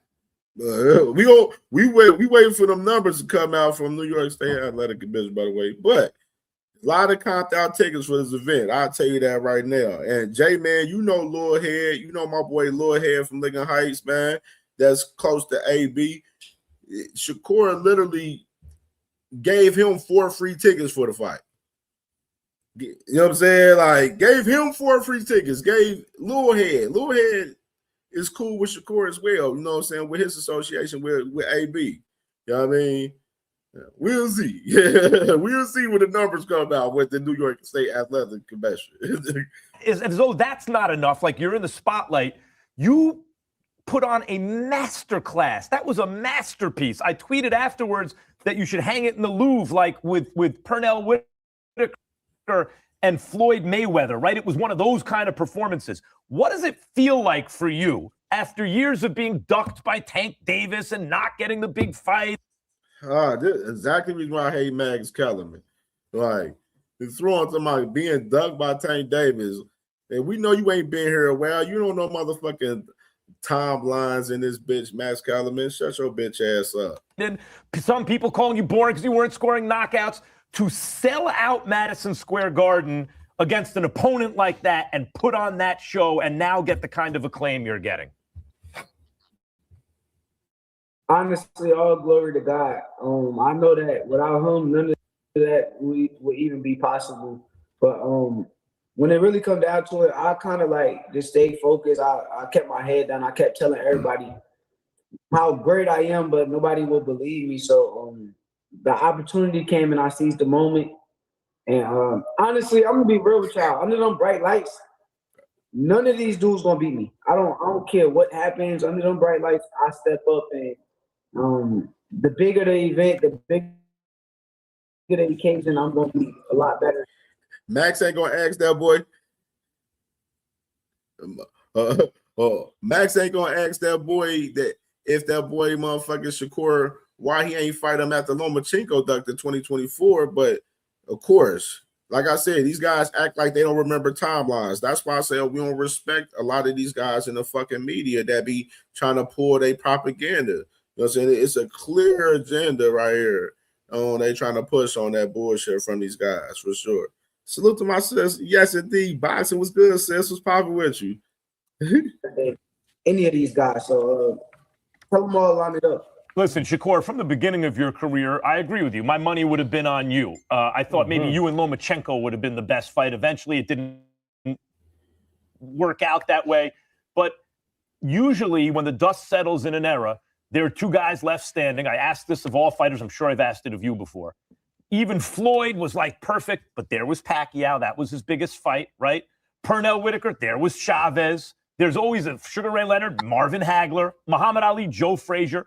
Who's going to be your guy? I know that you are better than everyone else, right? But who is the guy you see and go, him? That's going to be, when the dust settles, he's going to be in the other corner. You know what's sad? What's sad is the guy that you're looking for, that you're talking about, it's somebody that I came up with, and we kind of been helping each other for years. Me and Keyshawn Davis is the best boxers in the sport right now. Oh my If God. you ask me. You hear that bullshit right there? You know what I'm saying? So you mean to tell me Max Kellerman get all hyped up to answer this big ass question and saying, oh, who's gonna be that guy on the other side that's gonna give you that real challenge? And he gonna say, motherfucking Keyshawn Davis, a motherfucker that he won't even fight. And we just seen the footage. We seen the footage in recent time. We see why Shakur Stevenson possibly don't want to fight that boy Keyshawn Davis in the ring for sure. You know what I'm saying? From that little sparring footage I seen. Because I said, I feel like Keyshawn be having some better days in them sparring, you know what I'm saying? sessions that them boys be having in particular, man. But for him to sit there and be like Keyshawn Davis, like, come on, it gotta be somebody that you're not gonna fucking fight, my dude. Like, come on. This is shit I be talking about with Shakur, bro. Nasty fucking work, bro. Like, come on, man. It'll never happen, but honestly, like, we know it won't. For the other guy, that's somebody, that's the guy. Right. Is there any amount of money that could ever get you two in the like? We gotta like I'm really on a no brotherly love in boxing campaign right now, bro. We gotta end this shit, bro. Dead ass. This shit gotta stop, bro. G Mills was good, my boy. What's poppin', bro? Yeah, I'm glad you clipped him. Fuck him. No brotherly love shit, man, in boxing, bro. That's the campaign we on right now, man. Heavy right now. Big campaign and heavy right now in boxing. The ring? Usually people have a number. 500. $500 million for him and Keyshawn. Damn shame. Yeah. Anyway, Shakur, great performance. Like I said before, man, the outfit was fire. What was that? What was that little outfit you had going on? What was that? Who decides war? Yeah. Okay, that was nice. I do want to ask you this though.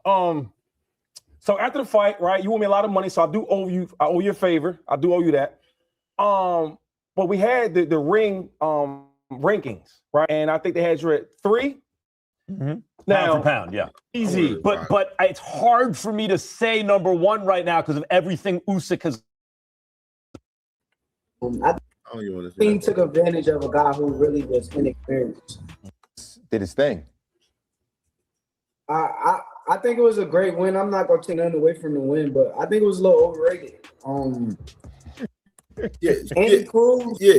Shady McCoy is fucking horrible in this damn show. Like Shady McCoy barely can talk fucking football rather than fucking talk boxing. Like he can barely talk fucking football, let alone fucking boxing, bro. Like this show is one of the shittiest boxing shows out here in boxing media. No cap. Shitty fucking show overall. We wouldn't watch this show unless if they didn't have guys on here, you know what I'm saying? They were interviewing weekly. Nobody probably wouldn't watch these motherfuckers for real. Amateur, like he's a great fighter, but deep down, like once he going on deep rounds, he's not mentally able to keep up with Muay Thai because Muay Thai got experience with professional standpoint. I think he took advantage of a guy who really was inexperienced. But it was a good fight. Okay, so Shakur, Ring Magazine belt, which you have at 140 pounds, which is really the championship. That means you're the guy. Is vacant technically at 135 because when you beat Zepeda, they still had Tank Davis ranked 2. I think that should have been for the ring belt, but technically it wasn't. If you beat Murataya at 35, then you become the Ring Magazine champ at 35. And for my money, that's the fight I'd like to see you fight right now. I think he's your best contender. How interested? Like, how can we get you to fight Murataya? That's what I want to know. Tell him to bring it across the desk, and I'll say yes. Make sure the money is right. I'm down. I feel bad for y'all, though. Bring it across the desk, and he'll say yes. Damn. Ain't that about a bitch? Quickly, what's good with you, sis? Because, it sounds like a good fight, but once you see the fight, you're going to be like, oh, my God. You're misunderstanding. You might shut him out. You might dominate him. But we got to see it, just like you got to see it. When you're making history, you got to actually go do it, even if we suspect that's true. After you see it, you're going to be like, why did I want to watch this? Like, this is not a competitive fight. But, I mean, if that's what y'all want to see, I'm down. I mean, when Floyd was in his prime, he, Angel Man, Freddie, this one and that one, Corrales, none of them could compete with him. But we still wanted to see him do it. Like, we want to see him perform. After that, T.O., I'm believing, like, everything going to look easy. All right, great. But who do you want to see him fight more than Muay Thai? I do want to ask you this, though. Because Roy Jones kind of did it playing around with the weights. But I look like 35 and 40 for Shakur. That's kind of his weight, right? Is that something that you plan on doing? Just beating him on 35, beating him at 140? Is that something you can you go to 47? Just keep going and doing that? If the challenge sounds fun enough at 140, I'm definitely down. If the challenge sounds fun enough at 135, I'm down. So it's all about like the excitement of it. And I'm a guy like I'm excited getting ready for a fight. So hey, Shakur, Ryan Garcia had some stuff to say about you. Oh, he did. So the boys, Shakur just said that he would go back down to 135. Very intriguing right there. Very intriguing. Keep that noted, future references as far as Shakur Stevenson. The man just said that he would go back down to 135. You know what I mean? But we'll see. I want to play this and then you react. I really want to fight Shakur. No, we need that Haney fight too, though. No, I know. That's always going to be there, though. But that's who I want to fight. I want to go from Barrios to Shakur. Oh, like straight to it. Yeah. What 47? 44. You're making 44. I'll make a whole division called 44. Me and Shakur. 44. He said he'd do it. No rehydration. No. Yeah. Okay. Yeah. That's a huge fight too. Yeah, and I know he's confident. So let's run it. I just love something about fighting so many people don't think I'm going to beat. It's like that Devin Haney effect. Right. It's like, you really think I'm not going to beat this? You're like a 9-1 underdog, yeah. Yeah, and the thing is, with Shakur, they're going to be all thinking he's going to spank me, blah, blah, blah, all this shit. Right. And Yeah, but Ryan can't make no 144, dog. And this boy Shakur, he wants the fight. like, I have that same eye twitch that Shakur has, I do. He knows it. We fought in the amateurs. I beat you. Don't even play around. You know I did. They robbed me. What do you think, Shakur? Shakur at 44. What do you think? I love the fight. I think that's perfect. I think it'll be a lot of excitement to that fight. It's a big money fight. Ryan Garcia is somebody that comes in there. It ain't. It's only good for Shakur for the money. You heard it. One of the first thing that rolled off his brain was the money. It's a big money fight. You know what I'm saying? He believes it's an easy fight for him, but he got to be fucking mindful of the situation, knowing that this boy Ryan Garcia can't make no fucking 144. Ryan couldn't even make 140 pounds the two fights that he's supposed to fight at 140. And we sitting here going to honestly sit here and believe that Ryan Garcia can make 144 at the catch weight to fight Shakur Stevenson. Miss me with the bullshit. Come on, like, bro, we gotta be realistic with a lot of these situations, bro. Real shit, and it's just not realistic for Ryan Garcia and Henry Garcia to out here to be pushing that they can make 144 to fight Shakur. Like, no, like this is both. Ryan Garcia is looking at Shakur possibly as fucking food in a sense, in his eyes, possibly in the same time. And he's looking that it's a big money opportunity because of the fact that Shakur buzzing after this TO win right now. You know what I'm saying? That's what he's looking at it. Shakur think the shit is easy money with Ryan Garcia and thinking that he going to come in drained if they were to fight at 144 in particular. You know what I'm saying? And he think that Ryan Garcia is easy money. You know what I'm saying? Where it'll be a big bag for him to fight Ryan Garcia, thinking he can do the same numbers like Tank did, the same exact thoughts that Devin Haney had with Ryan Garcia as well. Same exact shit. The same exact shit. You know what I'm saying?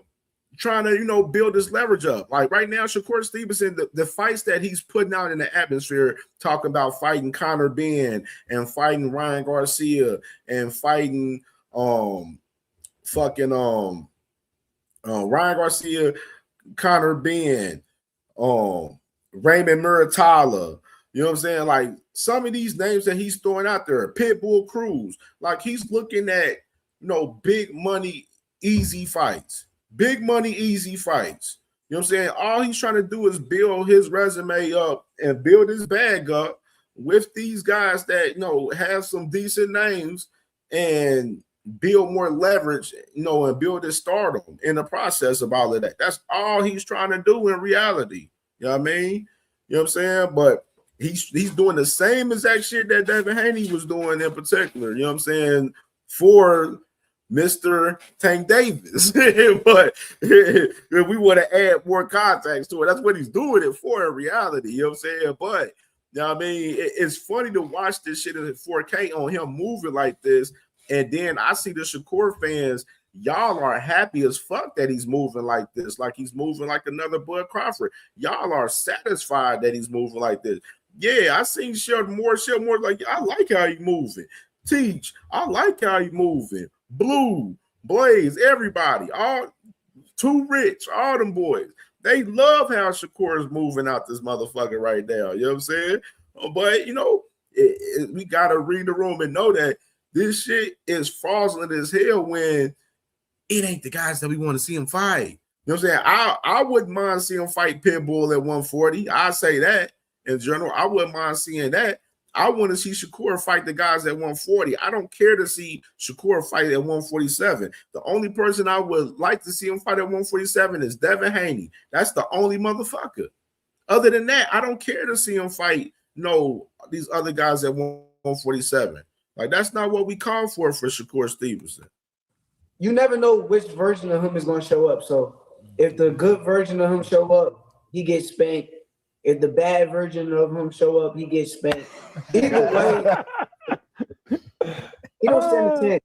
Like, he don't stand a chance. These niggas is that easy. Why fight these niggas? That's the yeah. Look, Shakur, you I like. love how and I'm with you. Hey, and I'm with you. Yes, indeed, boxer says I'm with you. If he come back to 135, it's either a Shockey Foster or a fucking Raymond Muratalla. Or you want to throw fucking Abdullah Mason in the mix. Him too. Throw my brother Abdullah Mason in the mix as well. Shit. It can be Abdullah too. You know what I'm saying? Or Mr. Tank Davis as well. So those are the only four people at 135 I'm curious or interested in seeing them, to fight at 135 in particular. You know what I mean? So let me go to Bill. Let's go to crazy ass Bill right here. And we can get to this with Mr. Bill Haney. So we can get to this main topic.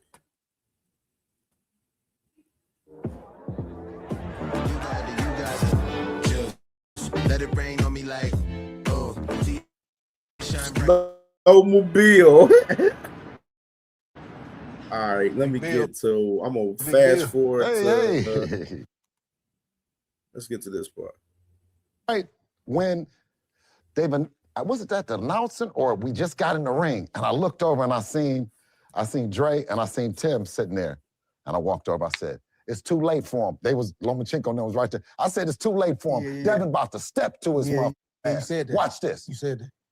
I said, "Yeah, it's too late for him."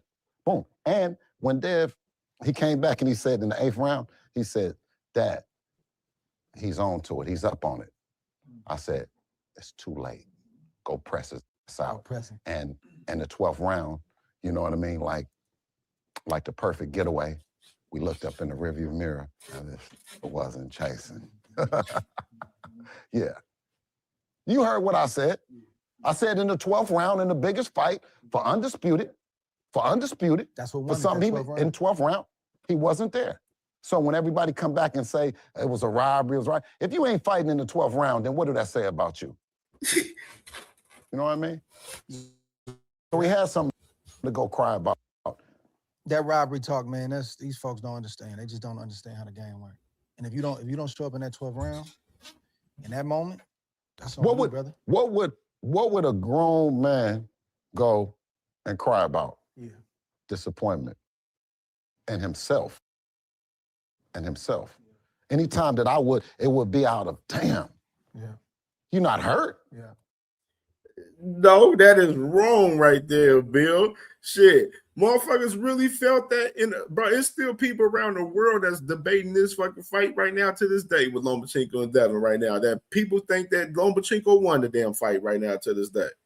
You know what I mean? So we ain't not about to sit there and act like that wasn't no close ass fight. Yeah. And you gotta think about Lomachenko being frustrated at the fact that, yes, I'd have had multiple opportunities to become undisputed and still wasn't, able to get that chance and really get it from you. You know what I mean? Which that's on Lomachenko's fault because of the fact that Lomachenko, he don't fucking heat up until the second half of the fight in reality. So as a man, what are you in there doing? You're not hurt. You know what I mean? because you're disappointed in yourself. You know what I mean? And there were times that I know that there's only one man that ever came into my life and told me the truth, the 100% truth, and that's with my dad. I'm the guy in Devin's life that I believe that will tell him 100% of the truth. And there's been times as an amateur, and you know, where he gets back in the car and we ride, and he's like, so what you think? Yeah. I was like, damn, well, look at you. Yeah. He was like, both of the guys quest to the Mount Rushmore of boxing because they both have a path to get to be mad at, but you. Mm-hmm. You know. So back to the Shakur thing, man. You is it peace or is it still up? Because y'all around the same weight class. And I don't mean personally. I'm saying competitively on a boxing level. Well, of course. I mean, it's always up. You know what I mean? So you we retire. put him we put him on the list. You know what I'm saying? He knows what being on the list means. It's up because he's not going to put Keyshawn on the list, and Keyshawn's not going to put him on the list because they're friends, right? It's not up. With us, Dev and Shakur was friends too at one point. But that's not. It's always up. You in boxing, we're in around the same division. You know what I mean? And that's never changed. You know what I mean? Of course, outside the ring, right? We see Core, we dap him up. You know what I'm saying? And all the stuff. You know, it's no, of course, it's all business. and both of the guys quest to the Mount Rushmore of boxing. Marquis was good, my boy. Have a path to get there. It's not like Shakur is not going and trying to be the best, one of the best ever. Devin is trying to be one of the best ever. And in that pursuit, you have an opportunity to really show how great you are. Mm-hmm. And, you know, that's what that is. Mm-hmm. How you looking at this fight Saturday? Extremely competitive. I think there'll be times where Shakur breaks down from the pressure that Teofimo applies. If Teofimo is doing it the way that Devin would do it, the way that I'm looking at it. So that's if it's me with Teofimo, it's easy. Based on what I see, what Devin can do to Shakur, easy. Mm-hmm. Like when I saw you and I told you Brian Norman was going to be easy, you said easy. But that's the difference, though. Devin and Tio was two different motherfuckers. Like, that's what I said. That just show you Bill don't be knowing what the fuck he be doing in the corner for real, bro. like he really know, bro. I said easy. Mm-hmm. Right? Was it easy? Didn't I say it was gonna be easy? Yeah. Easy. But I'm saying what? I said Shakur is easy work for Devin. So I'm saying this. How? We just jumped from that fight to this fight, but we talking about it, so go ahead. How? Yeah. You don't see it? No, for real. For real, you don't see it. I think that's a competitive fight for both of them. How? Just from what I've seen. Dev style, Dev's temperament. There's more to love. That boy said YouTube Music Premium. Work for Dev, ad-free songs and didn't couldn't even give you an explanation. Like he said, why the fuck would you say that Shakur's easy work? Then you guys, Andre Ward asked you how. Bill Haney can't even give you an explanation right there, bro. That's why I said Bill Haney don't be knowing what the fuck he be talking about. He just be up there just talking, bro. Core style, Shakur's temperament. But help me understand. Listen, that's an easier fight than Lomachenko. Easier than Lomachenko? I don't know about that. This man said that Shakur Stevenson is an easier fight than Lomachenko. That is some nasty damn work right there. Some nasty damn work right there. Like, Lomachenko wasn't even easy for you. A lot of the world feel like you damn near lost that fight, Bill. So why would you sit there and say that Shakur, and even Shakur I think Shakur will beat Lomachenko clear to me by decision if they would have fought back then. You know what I'm saying? That's just my opinion, and that's the reason, and that's a big reason why Top Rank never gave Shakur that fight with Lomachenko, because Bob Earl, they knew themselves that Lomachenko couldn't beat Shakur Stevenson. You know what I mean? That's exactly what's up. So Bill Haney is over here on some delusional ass shit right here, bro. He definitely on that booger sugar, man. Hey, nose candy Bill back to his bullshit. Well, because you don't know where all the tools in the Home Depot warehouse is. Salute the big dog Willie with the $2 in the super chat. Good looking, my brother. Hey, you know, if you about Bill, he said Bill Captain America just be running his mouth, bro. Exactly, just rumbling, bro. Just talking for no fucking reason. Whole lot of in there, dog. And like, how could you give Bill Haney a hour and 45-minute interview just to talk? Like, knowing that it's gonna be some bullshit coming out of his mouth damn near 85-90% of this whole fucking interview, bro. Like, nose candy Bill, man. Nasty work, bro. Because I don't want to give away too much, right? I don't want to give away too much because it could be a possible fight next. You know what I'm saying? So I don't really want to say how, right? We'll get back to this fight then, Saturday. Yeah. How? You said T.O., if he pressing. I've never seen Shakur as a professional. Yeah, this was previously recorded. Punk and physically unable to like get somebody off. It's got to happen there. But I'll tell him after. What do you think? Hear what I'm saying. Listen to me. Live with Andre Ward. The list is not fake, and Debo is real. Listen. House is that we have. It's a whole lot of tools. Hey, you know, a few of them. It's a whole lot of in there, dog. And because I don't want to give away too much, right? I don't want to give away too much because it could be a possible fight next. You know what I'm saying? So I don't really want to say how, right? We'll get back to this fight then, Saturday. Yeah. How? You said T.O., if he pressing. I've never seen Shakur as a professional walk down, pump, and physically unable to like get somebody off of him. Have you seen it? I'm saying as a professional. Yeah, but I've not seen him fight nobody that I would even think is anywhere near no motherfucker Devin Haney. We talking about I'm Teo, telling though. you, what I'm saying is, you just said that, but you ain't seen him fight a mother person. No, you just said that. Who? Shakur. You ain't seen him fight nobody, Drake. Come on, big homie. Tell me who he fought. You keep comparing him to Dev. No, I'm saying this. Oh, shit. But tell me who Shakur done fought. Shakur got a good resume, for sure. Like who? When you said to me. And not only a good resume, we talking about Teo. No, I'm saying. No, hold on, just tell me the walk down part.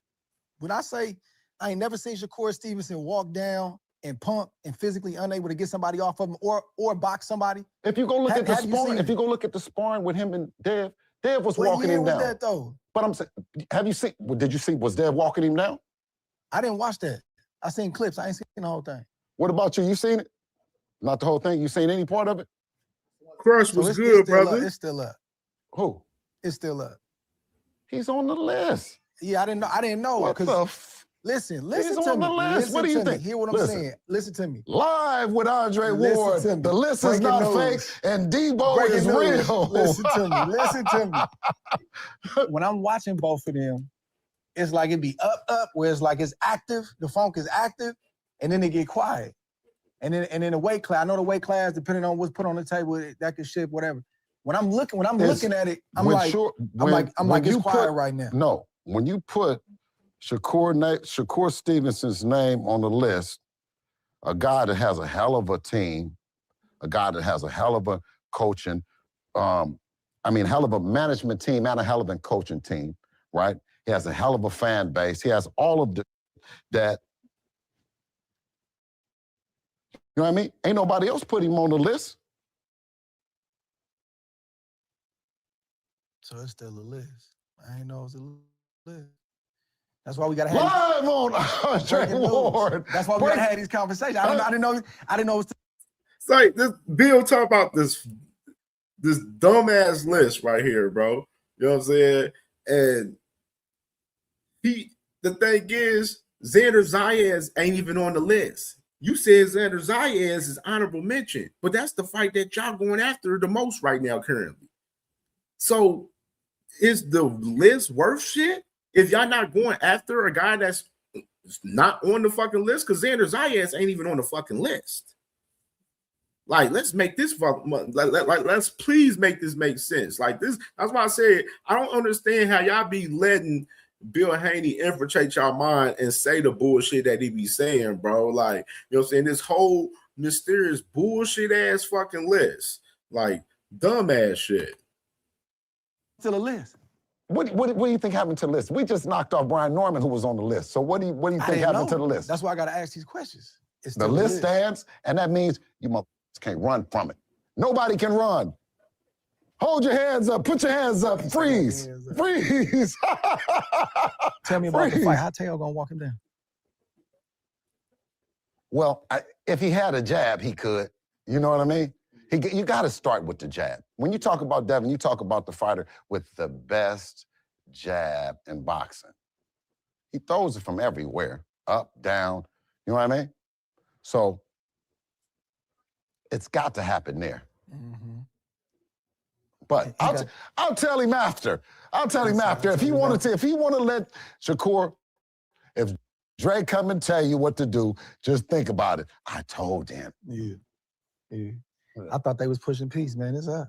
No, listen. It's been quiet. So I misread the silence. I'm looking, I'm like, oh, they seem like they, I ain't saying they friends no more, but like they seem like You see Andre Ward, he gassing the little shit between Shakur and Devin, talk about their little friendship and shit, talk about it's up there. Okay, I see what it is right here. Andre Ward a motherfucking dog. Like it's cordial. It's cool. Dev up here, weight class wise, Shakur 1 point. Okay. That's why I gotta ask these questions though.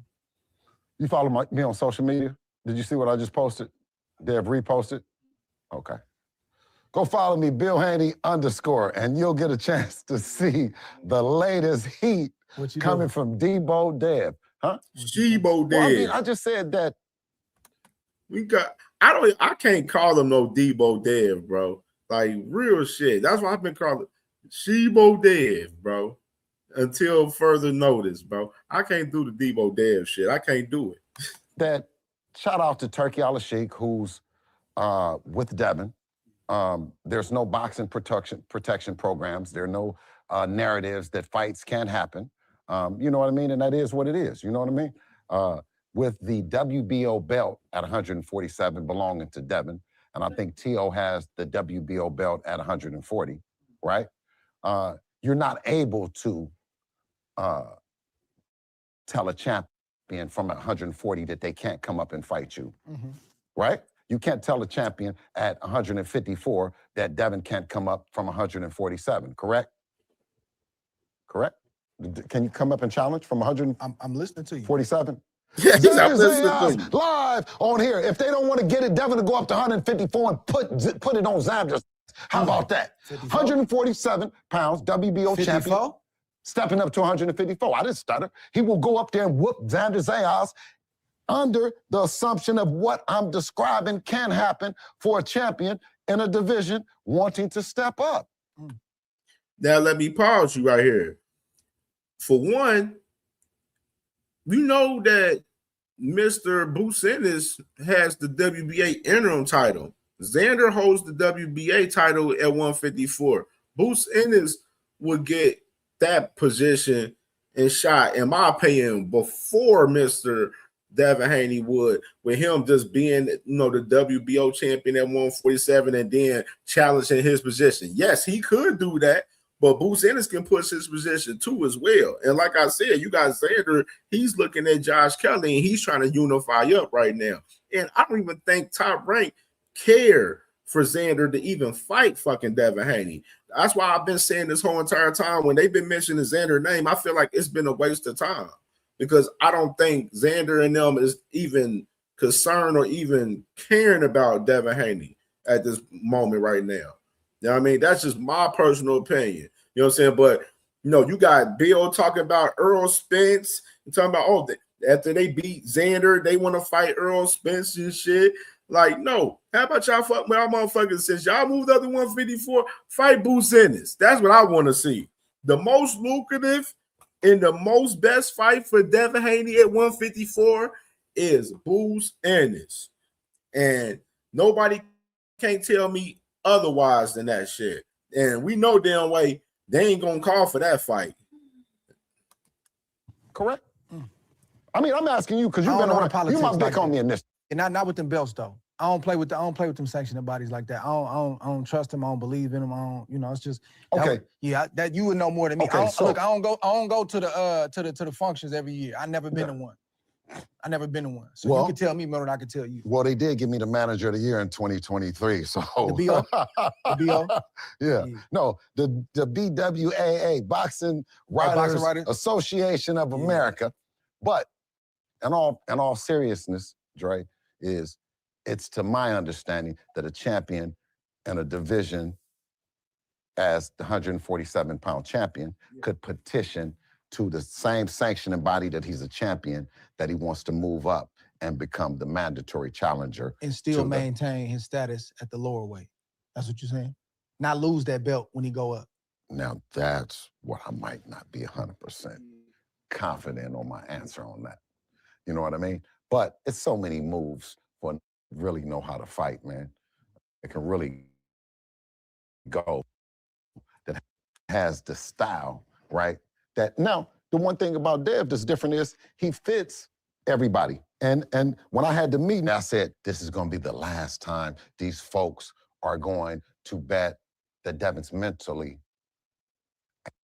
The email. No, I'll show you the text right now with him. You know what I'm saying? Because with our game, it's DTC, man, direct to consumer, man. You dig? No, we going to DMs. Sure. Yeah. I mean, come on, man. If you really wanted to fight Devin, you would call Dre. That's the big homie. Mm-hmm. Man, Dre's phone is quiet as a mother right now. You don't think they want it? Man, you ain't heard it, Dre. You ain't heard nobody say it. And you up around the baddest motherfucking young motherfuckers in the game. You done showed them everything. What they gonna do next? We've been waiting. We got the list. They on the list. And I'm surprised they didn't even call you and tell you. Kind of young motherfuckers not tell the big homie they on the list. They on the hit list. These across town got their name and all this on the thing and talking about if it's up or not. Ain't nobody did Dre like that ever. Put him on no motherfucking list. You dig? That nigga Dre just sitting there like, bruh, he is not convinced at all, bruh. Like, name on the list right now, he coming to see you. You dig? So that's how disrespectful we is with this boxing. Cold list. Cold guy. Cold guy. Yeah. Take me to the Dev won his belt 2019, sanctioned bodies doing what they do. They elevated Loma to what, super champion? No, so what happened was we were fighter. I think, and you would know better than me. Worst in the world to talk about, actually, but I'm gonna keep it 100. Yeah, Come on, Dre. Keep it 100. Worst in the world. We're gonna get through this real quick. Yeah. We're gonna get through this as quick as we can.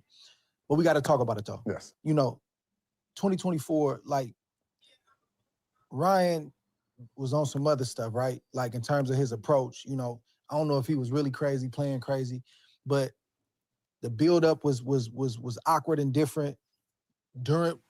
While y'all was in training camp, it was awkward and different. And it's the type of thing where if you're not on point and if you don't tune him out, you'll start questioning, like, man, this dude getting ready? Right. Is he preparing? Right. Did any of that creep into the camp for this fight, getting ready? And how was y'all keeping that stuff back? Because you've seen the antics every day. Every day was something new. Obviously fighting him 6 times as in the amateurs, you know what I mean? Yeah. We kind of got a sense of, you know what I mean? He is a talented fighter. I think in that fight, it was a lot of strategy in it that from using the PEDs, and now this is what my take on it, how I feel. Listen to this dumb shit right here. He was using the PEDs and he didn't care if the fight was gonna happen or not. It was just so happened that that they didn't get detected until he lost the weight. And did you really just hear that right there? Like, did you really just hear what he just said, bro? This man said he said Ryan was taking the PDs and didn't care. Like, he said he took the PDs because he didn't care if the fight was going to happen or not, bro. What the fuck? Oh my God, you can't make this dumbass scary shit up, man. Oh, let me run. I got you, sis. Oh, that's nasty work. I think in that fight, it was a lot of strategy in it that from using the PEDs, and now this is what my take on it, how I feel. I think that he was using the PEDs and he didn't care if the fight was going to happen or not. It was just so happened that they didn't get detected until he lost the weight and he was bone dry. And now, you know what I mean? You know how you pissing out everything that's really there. You know what I mean? You know, but that's not Dev's fault. You know what I'm saying? That falls on his team. Part of it. That fight. That's why I said it's the worstest thing in the world, because it's not Devin's loss. That's the dumbest shit ever right there, bro, to say, right? Like, it don't even make sense, bro. Like, he makes no absolute sense at all. You talking about, bro, Ryan was trying to, it's obvious. Even the same guy that you're talking to, Andre Ward, he talked to Eddie Hearn, and I just played this video a few days ago where both guys said that they believe Ryan's supplements was tainted. You know what I mean? Just played this shit and talked about this shit. Andre was looking at this man, Bill Haney, the whole entire time, this whole entire interview, if you want to be honest, and looking at Bill Haney like this is a capping ass delusional fool over here. Like, true shit, bro. It was a loss that happened at the management level, at the business level, at the you know what I mean, signing the fight. Devin always, because he agreed to the fight, but I didn't have the fight out in enough time that Ryan shouldn't have came in there on the PEDs. Should have pushed the drug I should have pushed the drug testing back more. That, you know what I mean, he wouldn't have been allowed to have none of that in there. You know what I'm saying? And I think that when we encourage, he talked about the timing, bro. The timing is one thing that Bill is not mentioning in the midst of this is the fact that Ryan Garcia passed every test leading up to the weigh-in. Like, he only failed this. He failed for Oscar the night of the fight. You know what I'm saying? Which that didn't come out till 3-4 weeks after the fight. You know what I mean? So that's one thing that Bill is being disingenuous and not mentioning in this whole interview right there. And it makes him look stupid as hell right here as well. Makes him look stupid as hell and look scary as fuck right here. Like, these guys are scared of Ryan Garcia. And you talk about all the antics and stuff with Ryan Garcia before the fight and all of that shit, and I keep continuing to say this. These guys are terrified of Ryan Garcia in every fucking way.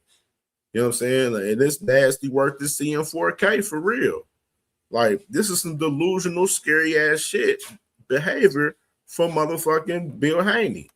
that next fight, which would have been the rematch, Rolly Romero benefited by the long drug testing, and he got a Ryan Garcia that was more likely on nothing, right? More closer to himself.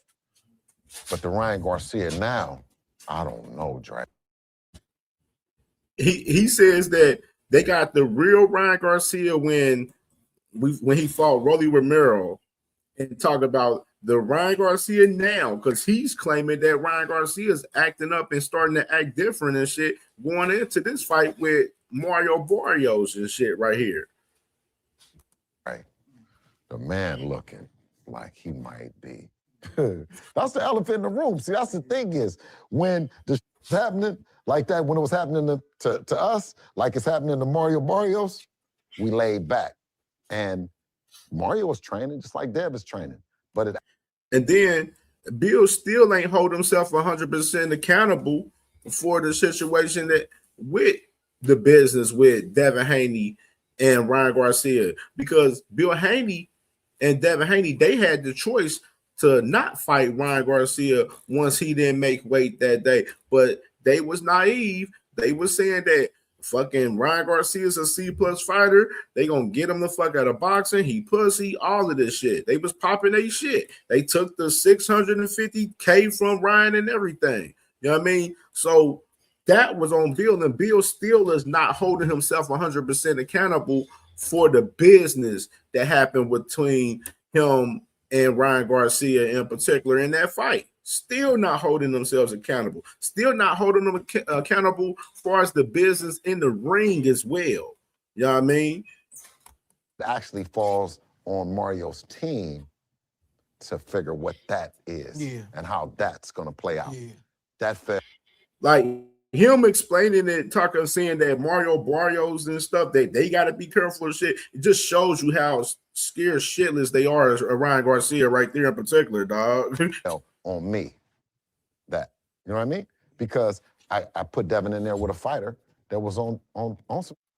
So you don't attribute none of that, what happened in that fight, to skill, being bingo, being better in any category. But my guy didn't have a fair one because we as a team, Steve, no accountability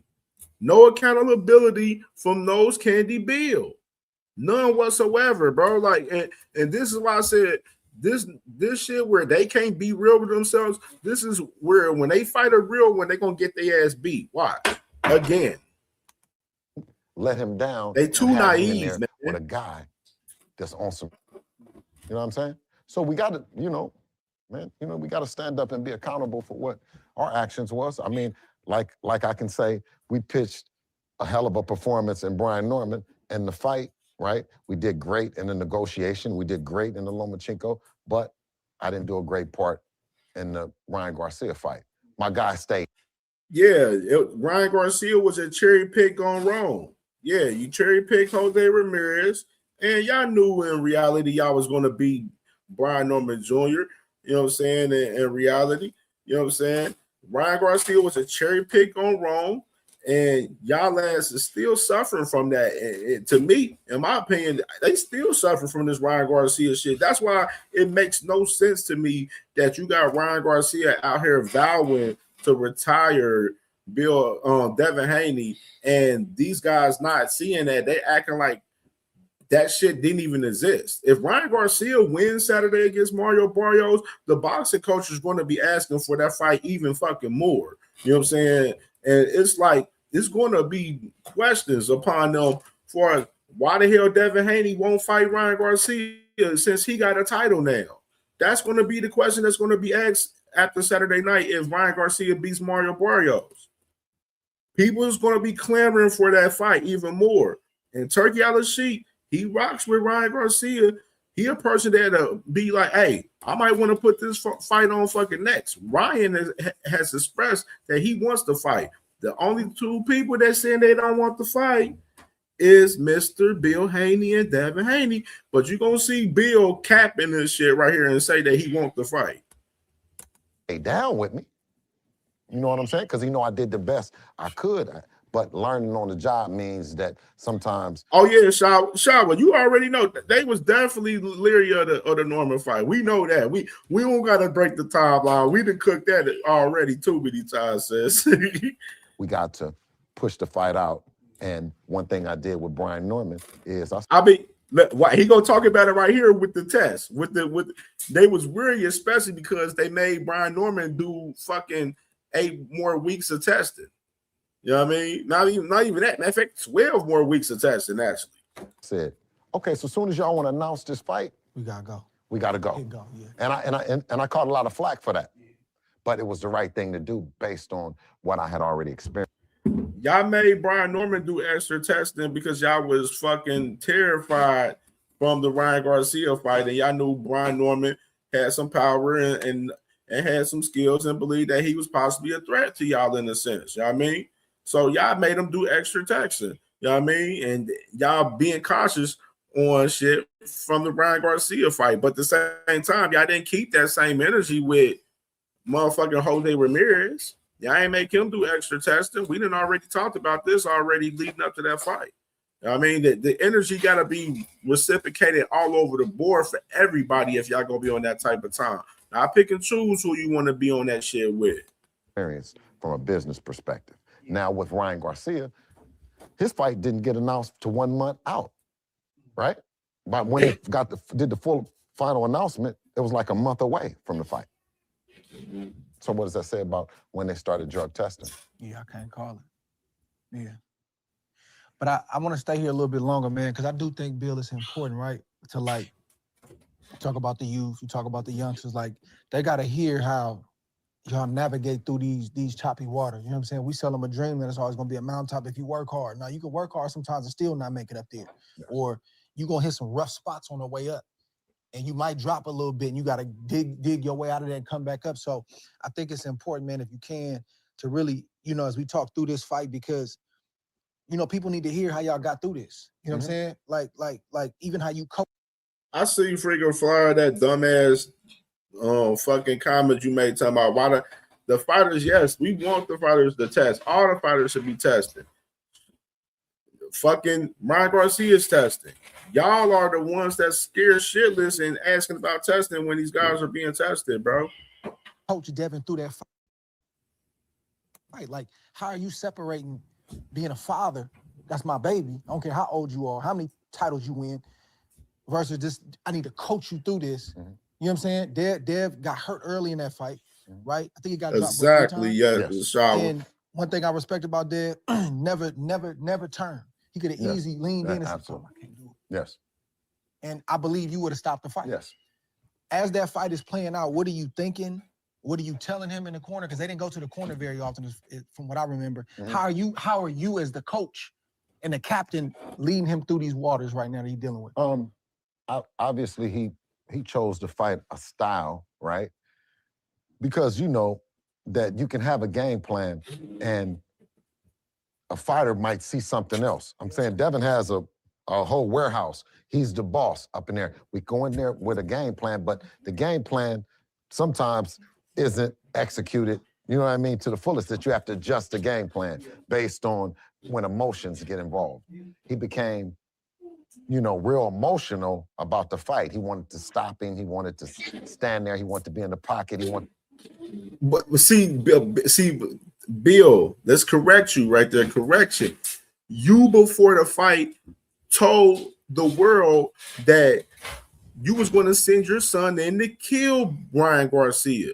You said you was going to have Devin Haney kill him, that he was going to press him and everything, that he was going to stop him and he was going to punish him and do all of this extra shit. Y'all was talking crazy big shit in the fight, and he's not going to mention that right there in that clip and not be honest. That's why I said Bill Haney, him being disingenuous, it carries over to the Hanos clan fans because they can never be fucking honest about shit. They always disingenuous with a lot of shit, dog. And right here, they get it from Bill Haney exactly. They'll look at an interview and they'll be the same fucking way, be disingenuous when they come into us having these boxing conversations that we be having on fucking YouTube, dog. It translates the same exact way. They take all the Bill Haney talking points and they come online and they be using all of his fucking talking points and they still be getting their ass fucking kicked in this bitch. Like, be getting their motherfucking head beat the fuck in using Bill Haney talking points all the fucking time. And like I said, Bill Haney, he won't accept accountability at all and let it be known that he was the one that was telling Devin Haney to go press the issue and go get Ryan Garcia. But he won't tell you that because he's always a fucking liar, bro. To do certain things that's not consistent with who he is. Was that because that's how he felt? Because you could walk up them stairs and decide, no, I'm finna fight tonight, even though you've been training to box. Was it that, or was it everything that Ryan had been saying and doing leading up to the fight? Well, and just in my experience, and you can tell me if it's wrong, is I've never experienced seeing or a part of a fight where it starts out boxing and then they start fighting. Now that happens, but where it starts out a fight And you want to know why? Newsflash, because you ain't fought nobody of that stature. You ain't fought somebody the same size of you. You know what I'm saying? That's the same age. You know what I'm saying? You've been fighting a whole bunch of older guys that was smaller than you. You know what I'm saying? Y'all was going in the fight saying that you too small to every fucking opponent that you done had. Like, that's the reason why, Mr. Bill Haney, the perfect matchmaking that you do. And then they start boxing. It's hard to go back to the It's hard to go. You see what I mean? So once that switch clicked and he started fighting, it's hard to go back. It's hard to go back to boxing. Everybody's watching. They say, oh, he boxing now, he running, right? Most guys don't want to switch it back to there, but you can start out boxing and then for a minute, right? For a minute fight, but then go back. But if you start out fighting, it's and then you had early trouble too, so you trying to play catch up. You're trying to let them know I'm still here. Yes. So you ain't got the luxury to really. You can box your way back into the fight, but you really feel like you feeling like you need to fight your way back into the fight. It's one of those kind of things though that in every fight I think that you learn. So hold on, that's the thing. All right, and that's so funny that he just said that. Basically, Devin fought with his emotion, feeling that he had to fight his way in the back in the fight. So if they felt that they had to fight their way back into the fight, then why did they think that motherfuckers, they was still close in the fight and they still won it? They felt that they had to fight their way back into the fight. Interesting right there. Very fucking interesting. Something about yourself, you know what I mean? And it was a great opportunity for him to know, learn how tough he is, right? And as a family, right, I came out the next day, I was like, man, I'm proud of him, man. You know what I mean? Down 3 times, back up, you know what I mean? Then gave everybody a hug, no finger point, no, you know what I'm saying? Man, y'all, whoa, right? I mean, so I just got a chance to see, man, a real man's man, you know? And that's how y'all got through it over the next 6 months, 5 months, whatever it was. That was a big blow. Well, I mean, it was what a leader does more so than what we done, right? As a leader, he stepped up and said, "Okay, this didn't happen, but we gonna move on." He didn't go through the on the tour, on the explanation tour. You know what I mean? I think he came and talked to you after that fight, right? He came and talked to you after that fight. So you know what I mean? It just really showed, what kind of guy he is, and I couldn't be more happier. You know what I mean? Serving in his army. Yeah. Serving in his army, ain't that bad a bitch? Of course. Is he on the list? Of course, he's on the list. Of course. We fought him already 6 times, so I don't think he's a name that won't never go off the list. You know what I'm saying? But is that something you actively want to do? Absolutely. Yeah. My guy's the best in the world, though, and everybody is just stay busy fights. Yeah, I heard you the first time you said it. Yeah, no, I mean, I just didn't know if you needed to hear it again. I got you. I got you. Tell me about one thing I noticed before the fight. Now, he says that's what he actively want to do. Now, see, what I would have asked him if I was Andre, is that something that you want to actively do next? If Ryan Garcia beat Mario Barrio, is that something that you want to do next? That's what Andre was supposed to ask his ass. But he let him get away with it. He wouldn't have got away with it with CamJ, for sure. You know that for damn sure. He wouldn't have got away with it. Right. Matter of fact, have anybody said to you that they want to fight Dev? Said to me? Yeah. I mean, Shakur has always said he want to fight. He said that publicly, not to me, but to publicly. I think they both have said that. Why you mention Shakur again? Because that's the only one I can think of. Okay. You asked me a specific question. I'm trying to give you an answer. I said no, and I thought about it. I'm like, nah, Shakur done said, I think both. That's why you on the list. Yeah, that's why you on the list. And you're going to stay on the list until we make it happen. But tell me this. Did I see this right? Before the Shakur's on the list, and people want that fight now. Why they ain't pushing for that either? You know what I'm saying? Like, the list is bullshit. We've been telling y'all this shit from the jump. The list is fucking bullshit. Like, it's pure bullshit. The fight with Ryan Garcia, their locker room was packed. Then I seen the cameras following back after the fight. There wasn't that many people there. Yeah. Is that what you saw? Of course. I was in the delivery room with him. I don't know where all these people came from. So, you know what I mean? It's always a sight. You know what I mean? I'm super excited to see all the people, right? But I'm also super excited to see him when he's alone. You know what I mean? What you mean by? So, What you mean by? well, it was a great opportunity for him to recalibrate who he is, right? Yeah. Because you can be a young guy and you never have that kind of attention, you never have that kind of fame, you never have that kind of support. And then I could be feeling a certain way. You know what I mean? Because I feel like, damn, you know, I know Sean, my youngest son, he wants that. And I hope that he can have it. You know what I mean? Right? But then also, there's time. Facts, T Hill. That like the thing is, he said that Ryan is at the bottom of the list.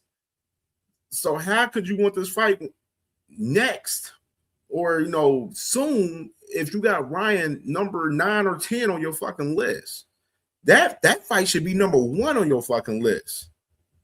That man Ryan Garcia is vowing to retire Devin Haney if they fight. He should be number 1 on the list. And you got guys like Flyer and Boxing Hacker out here doing all of this dick eating, scared shitless, just like Bill Haney and Devin Haney is of Ryan Garcia as well. When nobody is around and you have those moments when you can recalibrate the essence of who you are. You know what I mean? Because all this is happening because of you, not because of all of them. You know what I mean? So we're here enjoying it. We're here. Like, for God's sakes, this man Devin had Tank and Shakur like 1 and 2 on the list, and these guys were at 135 and him at 146. Like, come on. That's why I said, like, y'all can't take this fucking bullshit list serious, it's dog. your show. Coming from the element you came from, you understand the treachery that's out there, right? And it's gotten worse. Oh yeah, for It's sure. gotten worse since the early 2000s and 90s or whatnot. For sure. You see Dev moving, they know Dev make a lot of money. They see the shine, they see him, he not really hiding it. You know what I'm saying? You're not living in the same city with him no more. Y'all move around, it's he grown, Yes, full of grown, course, right? of course. How do you sleep at night? What do you tell him to say, son, make sure you're moving like this, man? I understand what's out there. What is that balance between letting him be a man, but then protecting your son and your baby as best you can? Say, look, bro, don't do that. Don't do that. Because it's sharks out there. What's the balance? As I've matured and gained wisdom, I understand what my mom and dad used to go through with me. You see what I'm saying? But only solace I have in that is understanding that he's not doing what I was doing. You see what I'm saying? So I'm saying it's okay. Well, you know what I mean? Allah's the perfect planner. I have to lean on the fact of what I've done as a. All right, that's enough, man. All right, you got Bill Haney right there, bro.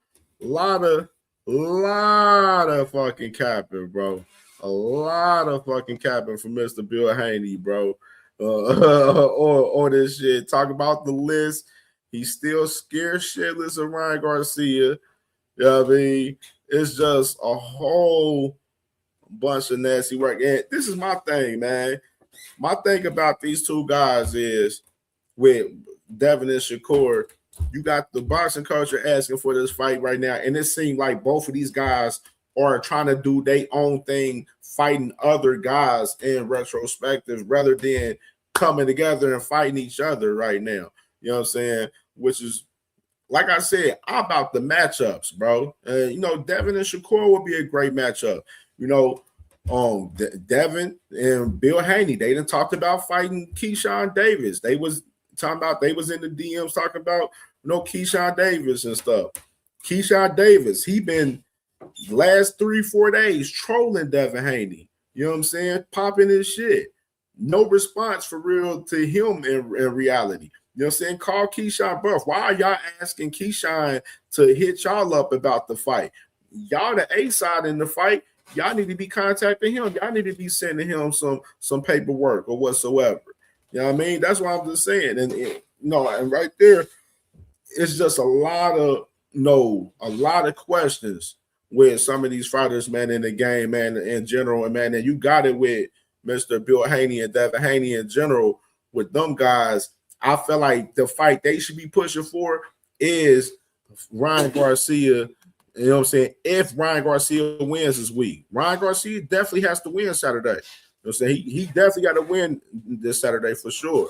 You know what I mean? Look, you're one of the best finishers in boxing. Like, I know you didn't finish Devin Haney, but you had him That ref drowned. saved him. I should have knocked him. I just didn't have the conditioning. I think it still bothers you, huh? Yes, because I should have knocked him out in that 11th, man. I was playing around too much. Yeah. And I was like, ha, ha. Like, bro.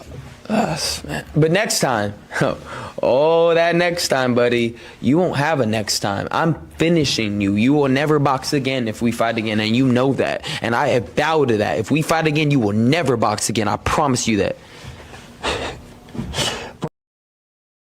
Yeah, you got Ryan Garcia saying shit like that, and you got Keyshawn Davis on Cam and May show talking about stopping Devin Haney out here. You know what I mean? The streets is crazy out here in boxing right now, man. You know what I'm saying? And I feel like Ryan Garcia get this win, that's the fight that it should be pushed upon. And I feel like with Shakur Stevenson, he should be handling business at 140, man. You got Gary Anton Russell versus Andy Hiroka that's happening this weekend. That's a title fight at 140. Richardson Hitchens fighting Oscar Duarte. I just seen the little clip of Oscar Duarte calling out, talking about Shakur Stevenson if he beat Africa this Saturday. You know what I mean? You got that right there, man. You know, it's a lot of action. A lot of action, for Shakur. You know, even if he was to have Maritala come up to 140. You know what I'm saying? Shakur talking about he may move back down to 135 for a Maritala fight, possibly. You know what I'm saying? So I feel like these guys should be fighting at the weight classes that they are comfortable at, and fighting the guys that, make more sense. You know what I'm saying? It make more sense for Shakur to fight guys at 140, and make more sense for Devin Haney to campaign to try to fight the guys at 147. You know what I mean? Like, I wouldn't even mind if Devin Haney went and fought fucking Conor Benn in particular. Conor Benn, he fight at 147. I wouldn't have mind that at all. You know what I mean? In particular. You know what I'm saying? Campaigning the classes that y'all at, man, in general, man, for sure. You know what I mean? And the shit is definitely nasty work out here, man. It's just definitely nasty work out here with the sport, man. And that's it, man. That's all I got for the night, man, for sure, man. Y'all watch this on a playback. Make sure y'all hit that like button, hit the hype button, comment, subscribe, man. This was another great show, man. Appreciate my dog, Big Dog Willie, in the super chat, man. You know what I'm saying? With his support in the super chat. Salute to everybody that was in the comments supporting on the show today, man. This was definitely a lot. We got a lot to talk about too for this weekend, man. So, prediction show coming. You know what I'm saying? We're going to talk more Mario Barrios and Ryan tomorrow in particular. I think the press conference is tomorrow. You know what I mean? So we'll get more into this, this weekend events for tomorrow's show, because I'm going to have a show tomorrow. So definitely stay tapped in with the channel, man. Make sure if y'all ain't watched my interview with Nico Da Vinci Woods, go back and watch it for sure. And Albert Bill. Like, I talked to Albert Bill last week, so tap in with him as well, man, for sure.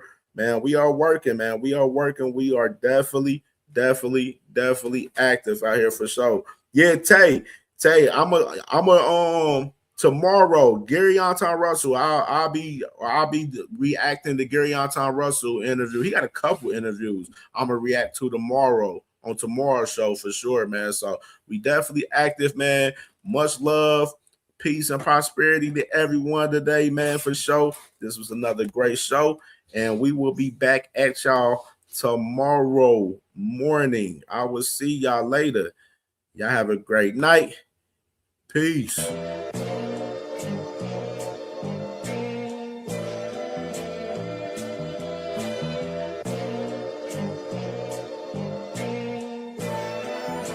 All my life I had to be patient.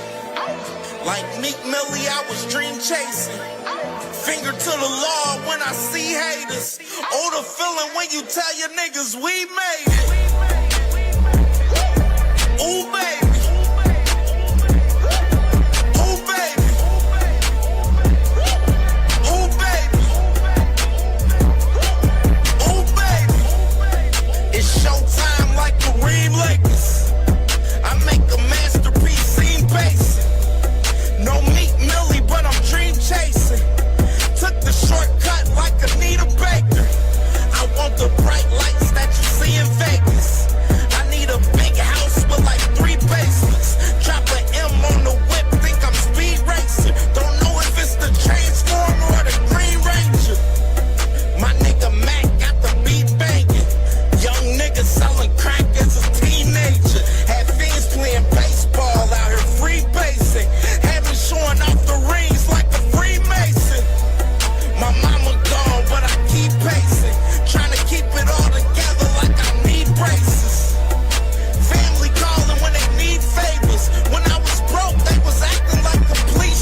like Meek Millie, I was dream chasing. Finger to the law when I see haters. Oh, the feeling when you tell your niggas we made it. Ooh, baby. Ooh, baby. Ooh, baby. Ooh, baby. Rest in peace, the Neppy was the street savior. Got my credit right now, I need acres. Gotta turn your dirty money into clean paper.